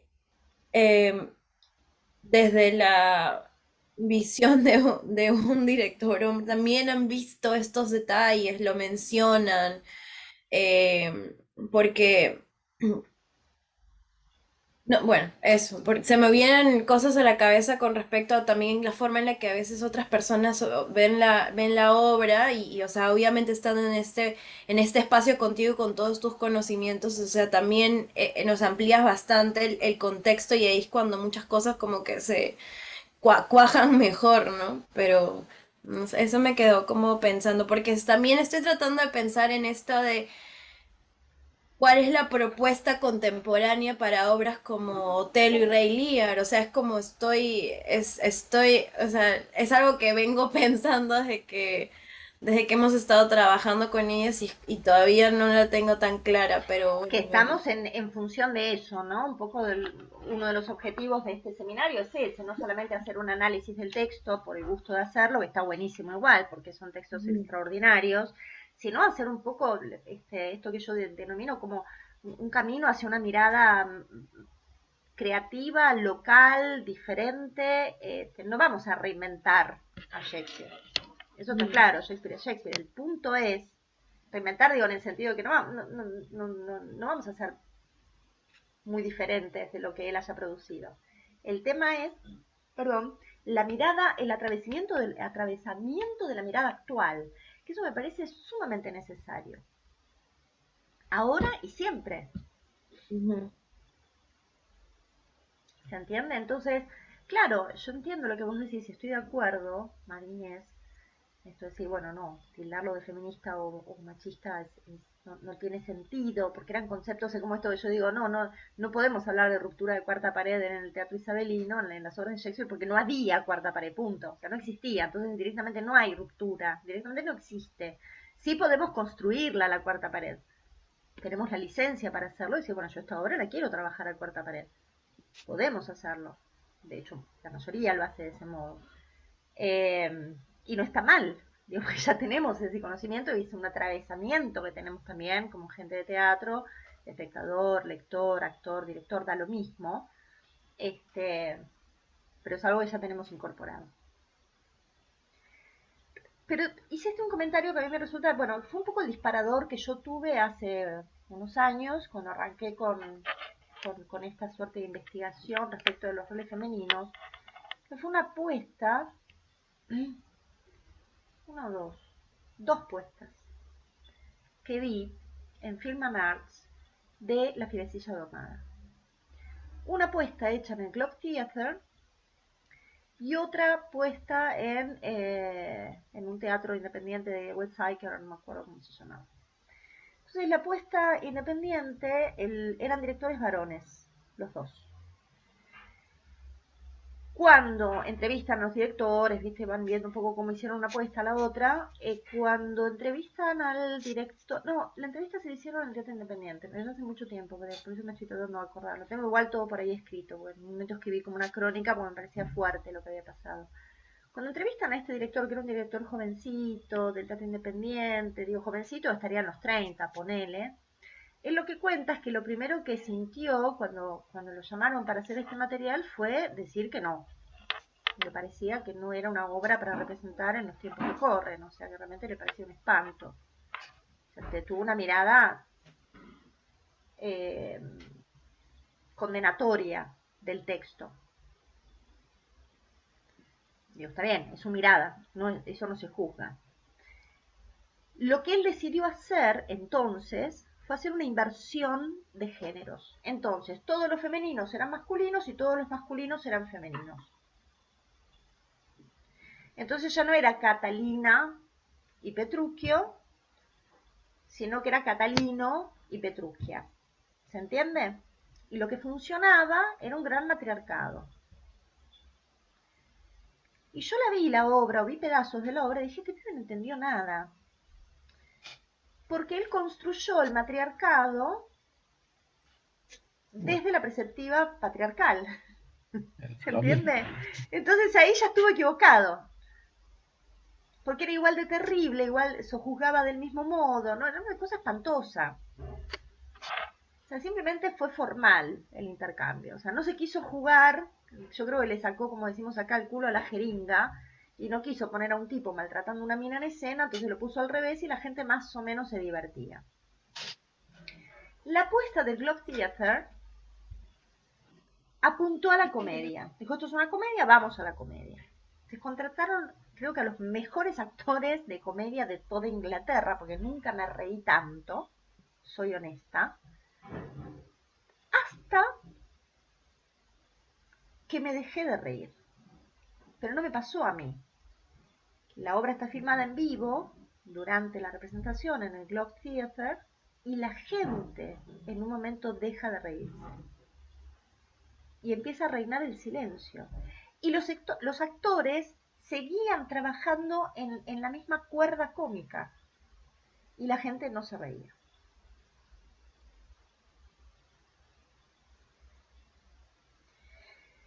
Obviamente eso te modifica al actor. Entonces la actriz que hacía Catalina en un momento era como que vos te dabas cuenta, pobre, que estaba remando en dulce de leche con palitos, ¿viste? Porque no podía, no lo podía sostener, el Petruchio no se podía sostener, se caían por propio peso.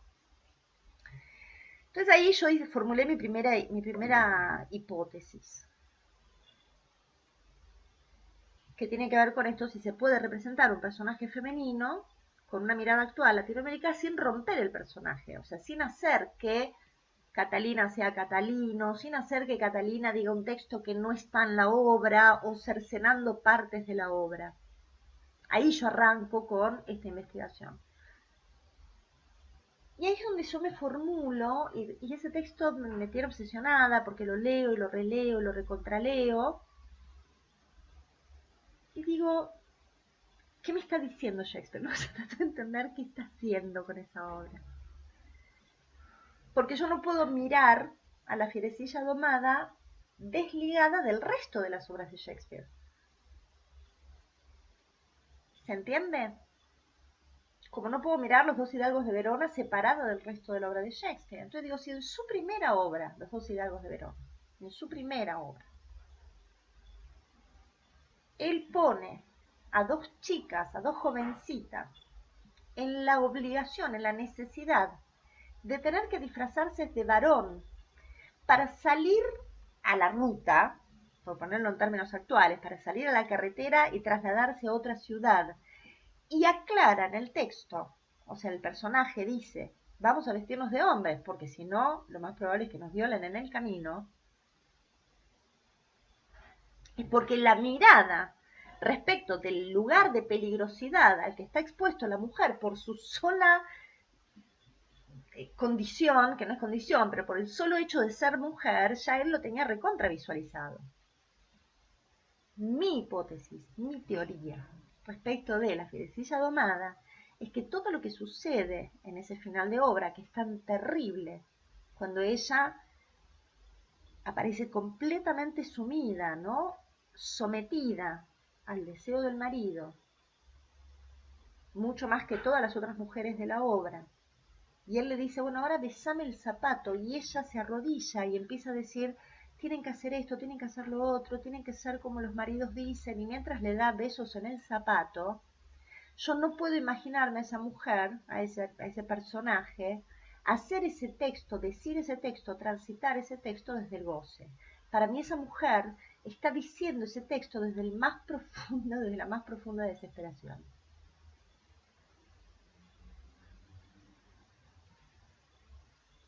¿Se entiende lo que digo? Porque hay algo interesante, vengan a la masterclass, les juro que les va a recontra interesar. Voy a tratar de que se pueda transmitir por Zoom también. Tengo que ver si hay, te lo digo a vos, Marinés, que vas a estar afuera. Todavía tengo que ver con Fer si hay si podemos conectar, ¿viste? Tenemos que ver si se puede hacer para que puedan asistir quienes no están en Lima. Otro precio para la gente que puede Zoom. Claro, económico. obviamente la idea también. Pasa que no quiero largarlo todavía porque no hablé tengo reunión con Fer el jueves, creo, para ver montones de cuestiones, entre ellas esta. Pero van a ver, cuando ya hablemos ahí, voy a estar 3 horas y pico hablando de esto,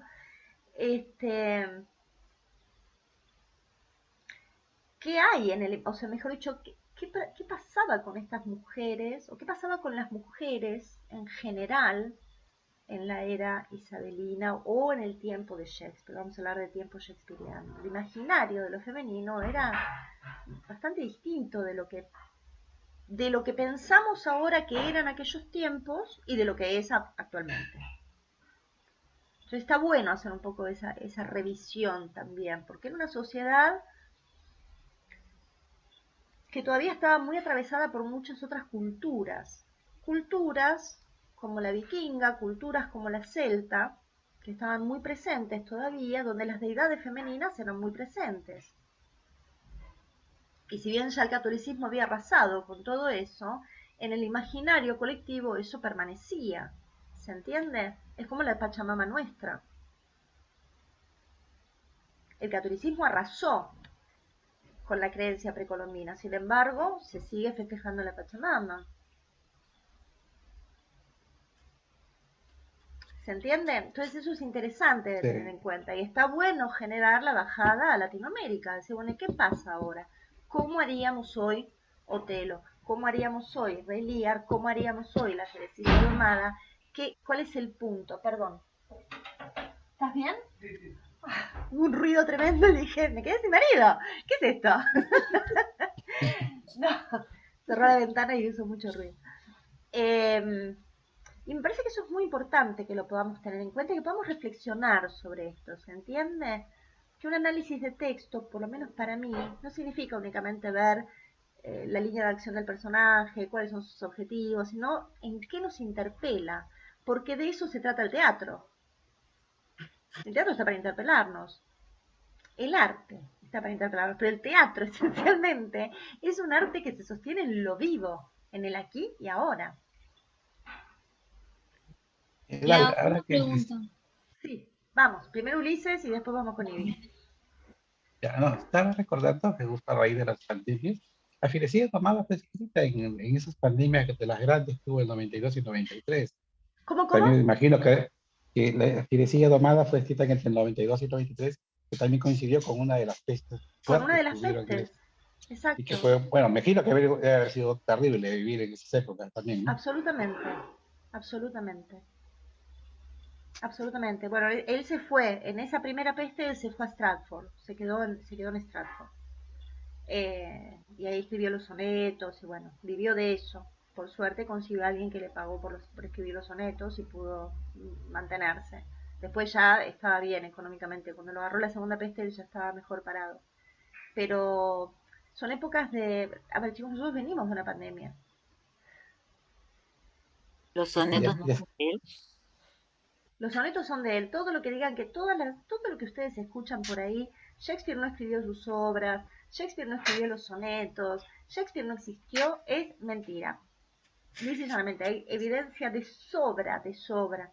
Un día vamos a juntar plata entre todos, vamos a hacer, como decís vos, Ulises, una chanchita, acá hacemos una vaquita. Hacemos una vaquita o chanchita, como más les guste, y nos vamos a Stratford. Y vamos a ir a The Shakespeare Birthplace Trust y vamos a ver toda la documentación que hay que acredita la vida de Shakespeare y la relación con sus obras. ¿Qué les parece? Lauri, ya te dije, pon fecha. Gracias. Es hecho está. Hay que Consigamos decretarlo. sponsors, chicos, consigamos sponsors que nos pongan la plata y nos manden a Londres y hacemos todo esto, hacemos un tour. ¿Qué les parece? Ivy, vos querías decir Yo algo. después tengo otra pregunta. Dale. Lo que pasa es que quería preguntar con respecto también a, si bien no había críticos, ¿no? Pero ¿habrá algo, cómo recibió la sociedad las obras de Shakespeare? Bueno, hay algunos escritos, vieron que mencioné en un momento el Paladis Tamia, es un escrito de este muchacho Francis Meres, no sé cómo se pronuncia porque creo que era alemán, lo escribo acá. Francis Meres. Paladis Tamia. Creo que es con, no me acuerdo si es con H intermedia o no. Lo pongo y si no es sin la H intermedia, ahora no me acuerdo. Él acá en este escrito es un diario personal. Es como la libretita, como mi agenda, que anoto cosas que veo y que me gustan. Fue exactamente eso. Él fue a ver obras de Shakespeare y escribió lo que le pareció de esas obras.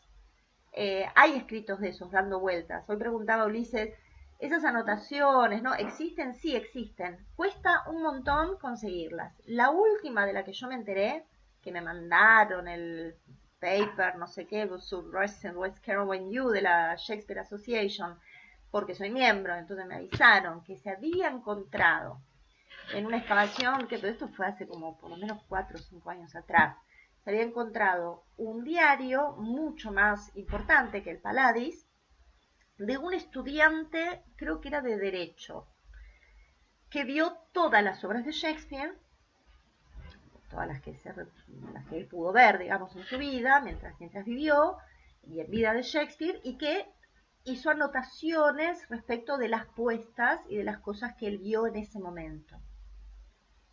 Eso se estaba, porque era muy difícil de entender la letra, hay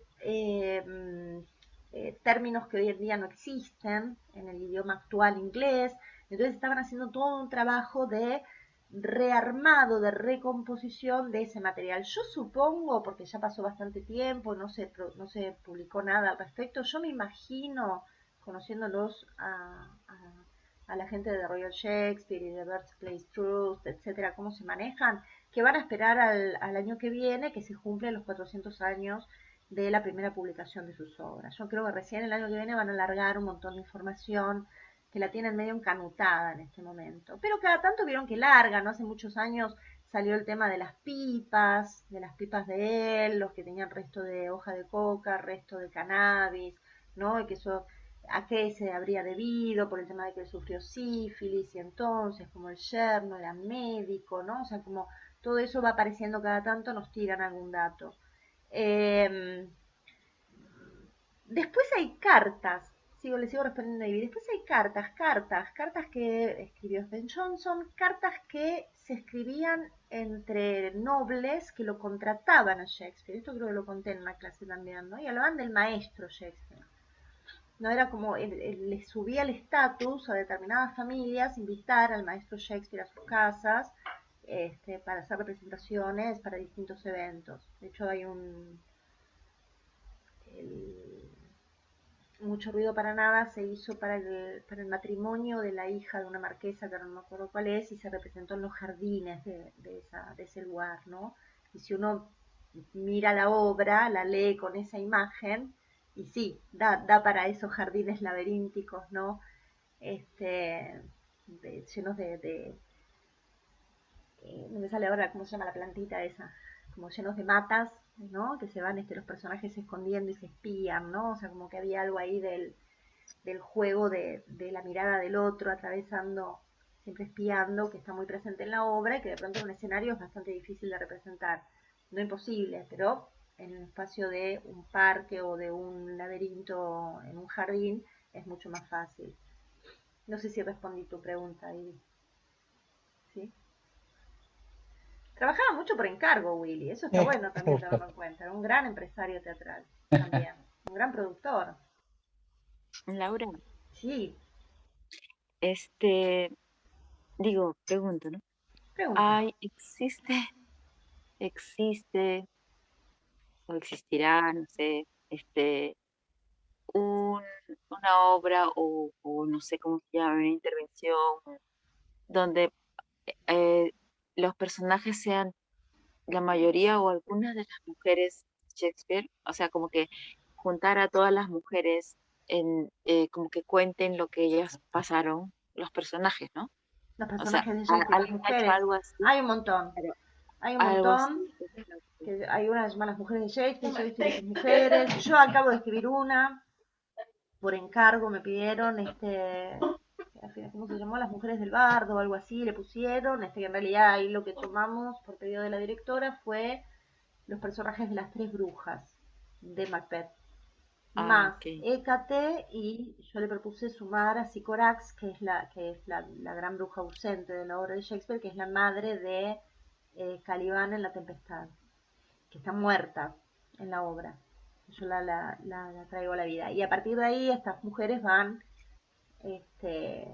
atravesando distintas obras y van representando algunos de los personajes femeninos de Willy, haciendo una mirada sobre eso.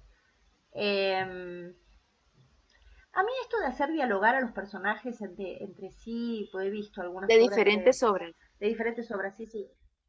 La verdad que medio me hincha, ¿viste? Creo que ¿Es una falta de respeto para ti no, o sea, no, no, nada falta de respeto, todo es arte, está bien. Digo, a mí me hincha, a mí particularmente me parece a veces un poquito forzado algunos casos y otros no. ¿Se entiende? O sea, me parece que Fixit Laura Silva. Acuérdense que tomen todo con pinzas lo que yo digo de estas, pues son opiniones muy personalísimas, ¿sí? Eh, Yo lo que veo a veces, y que sí, eso sí me molesta o no sé si decir me molesta, me irrita un poco, es que a veces se toman personajes de obras de Shakespeare, o se toman obras de Shakespeare y se las interviene con una idea que de pronto está buena, pero con una falta de conocimiento de contexto que hace que se pierda una gran parte del sentido. ¿Se entiende lo que estoy diciendo? Y eso sí me parece que no está bueno, ¿viste? O sea, si yo, Como, no sé, tuviese no sé, mañana viene, no sé, Juan Pirulo, que tiene mucha plata y quiere que yo dirija Tío Baña de Chekhov. Y yo me voy a romper el culo para tratar de entender por qué Chekhov escribió Tío Baña y qué significó en aquellos tiempos para poder hacer una resignificación, porque si no, no la puedo hacer. ¿Se entiende? Es como raro poder hacer esos trastoques, hacer esas intervenciones sin saber muy bien qué es lo que estás trastocando. o Para sea, mí, como que los personajes, en este caso de los personajes femeninos que intervinieran en esa anda, apuesta, espera, Marita. sentían, Bancame un cachito, Lauri se tiene que ir. Corazón, te veo el viernes que viene. El lunes que viene, perdón. Sale. Chau, chau. más 80. Uy, espera. No, yo decía como que no pueden estar alejados de su contexto. O sea, por hacerlos intervenir así, como que a la fuerza, uno no termina de entender el contexto en el que atravesaron. ¿A eso te refieres? No, el tema es que yo para romper tengo que, o sea, para desarmar, para intervenir, para modificar, tengo que conocer primero qué es lo que estoy modificando. ¿Se entiende? Porque entonces lo voy a poder hacer de un modo más quirúrgico, más prolijo y más efectivo. Si yo no entiendo el contexto, porque no me ocupé de estudiarlo, porque, qué sé yo, porque creo que desde mi mirada actual y nada más puedo entender Otelo, y resulta que introduzco a Otelo, Desdémona, y pongo el personaje de Desdémona como una prostituta y lo pongo todo en un prostíbulo, ponele, ¿no? Estoy diciendo una pavada de lo que podría ser una mirada actual. No entendí la obra, ni la leí. Porque si hay algo claro del personaje de Desdémona, es que está lejos de estar. Es un personaje que produce en los demás un erotismo, o ella tiene un erotismo que produce en los demás un deseo exacerbado del cual ella es ignorante. Si yo a ella la pongo en conocimiento, estoy rompiendo el personaje. A eso me refiero con romper o no romper el personaje desde la mirada actual. ¿Se entiende? Ahora, si yo tengo que hacer Otelo hoy en día, Desdémona no va a ser la hija de un senador veneciano del año 1500.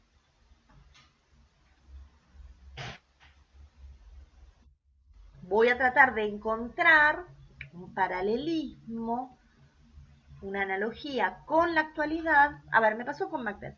Un día me encargan una dramaturgia, aparte de la que hice acá en Buenos Aires. Un día me escribe un productor español y me dice, yo necesito una dramaturgia. Chao, Chao, Ulises. Yo necesito una chao, dramaturgia. Te veo el chao, nos lunes, vemos. ¿eh? Sí, Dale, gracias. El tipo me dice, yo necesito una dramaturgia de Macbeth. Me pedía una cantidad de condiciones, pero fundamentalmente que fuera un Macbeth latinoamericano. Yo empecé a pensar, y dije, bueno, a ver, ¿qué es Macbeth? Macbeth es militar, ok, esa era una opción. Yo podía trabajar a un milico, a un militar, a un general latinoamericano y mirar si tenía material de sobra para trabajar con los diversos golpes de Estado, etcétera, que se habían producido en toda Latinoamérica. Pero me parecía que era un lugar muy remanido, por lo menos en aquellos años. Estaba como todo el mundo dando vueltas sobre ese mismo tema. Entonces dije, ¿qué es un rey en Latinoamérica? En Latinoamérica no tenemos reyes, nacimos repúblicas casi todas. O tuvimos un tiempo de virreinato, o ustedes lo tuvieron a San Martín ahí de Lord Protector en algún momento, y después todo se organizó y se fue hacia el lado de las repúblicas. Entonces digo, ¿qué es un rey hoy en Latinoamérica? Y la analogía que encontré más símil, por poder, por uso de poder, abuso de poder, por riqueza, por territorialidad, etcétera, es un narcoterrorista. Es lo que estaría más cerca de un rey, porque aparte también se manejan en la estructura del narco, se manejan con esta cuestión de lo dinástico. El hijo de, el hermano de, ¿no? Es una cuestión de la herencia, de lo dinástico. Y la pelea por el territorio y el poder. Entonces digo, de eso se trata, hacer una intervención. ¿Me explico? Que esa analogía tenga que ver con esa esencia fundamental que tiene el personaje. Porque Macbeth es militar, es un militar que llega a ser rey y asesina para estar en ese lugar. Ahora, si yo el asesinato después lo convierto en otra cosa, y me tendré que hacer cargo de eso que convertí. Es como el ejemplo que les comenté alguna vez de cuando hice Otelo con el pañuelo, ¿no?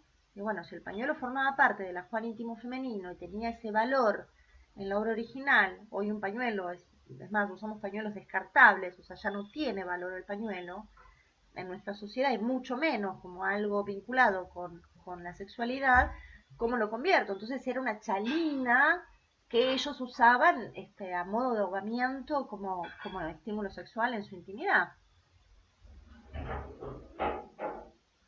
¿Se entiende? Y de ese modo también contaba cómo era la intimidad de ese matrimonio. Que esa es una elección personal mía, basada igual en todo lo que me contó Ian Cott al respecto. Pero digo, leí un montón, me investigué, me fijé qué pasaba en ese momento, cómo se consideró la obra, qué se pensaba, cómo la hizo Richard Burbage, bla, bla, bla, y a partir de ahí dije, bueno, yo lo voy a hacer así. Y me equivoqué en un montón de cosas también. Lo que digo es que me parece que hay que tener como una idea de esa estructura original. Lucrecia es la mujer de un hombre poderoso violada por otro hombre poderoso. No es una chica que agarran en la calle.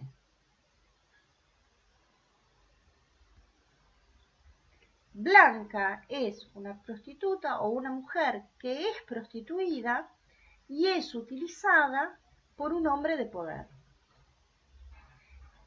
militar, y que cuando las cosas se ponen difíciles en ese campamento, ella funciona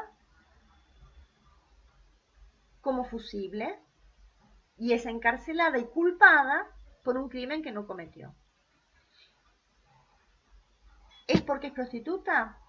Puede ser. ¿Es porque es mujer? Seguramente. ¿Es porque además de ser mujer y prostituta es de clase baja? Totalmente. Eso es constitutivo del personaje. Entonces yo tengo que hacer a Blanca hoy en día, de hecho estoy elaborando una dramaturgia al respecto, no puedo pensar en que Blanca en realidad era una chica bien que decidió acostarse con el capitán Casio. Es una chica que se acuesta con este tipo porque no tenía para morfar, no tenía para comer. Y era el único modo de encontrar cómo comer. Y de eso tenemos a patadas en nuestra sociedad. ¿Se entiende? Va por ahí. Se hizo re Gracias, Laura. largo. Se hizo re largo. Bueno, las voy a dejar porque me estoy cagando de hambre. Acá es hora de cenar ya. Así que, bueno, las veo el lunes que viene, que es la última. Así que nada, vengan con preguntas, formúlense cosas, porque la idea es hacer esto que estamos haciendo ahora, que me parece que es lo más enriquecedor a partir de un momento. O sea, dije muchas cosas. Voy a seguir diciendo, pero la idea es que hablen ustedes un poquito también. ¿Vale? No te olvides de los audios, ¿De los qué? del audio, de Ricardo, del audio. Ah, para vos. Bueno, mandame un mensaje, pues me voy a olvidar. Mandame ahora un WhatsApp, así te los mando, dale. Así Ivonne se anima. Así Ivonne se anima. Ivonne puede venir como observadora y la va a pasar súper bien. No me cabe la menor duda. Si no se anima a poner el cuerpo. No la vamos a obligar. Chao, gracias. Las quiero. ¡Mua! Chau, chicas.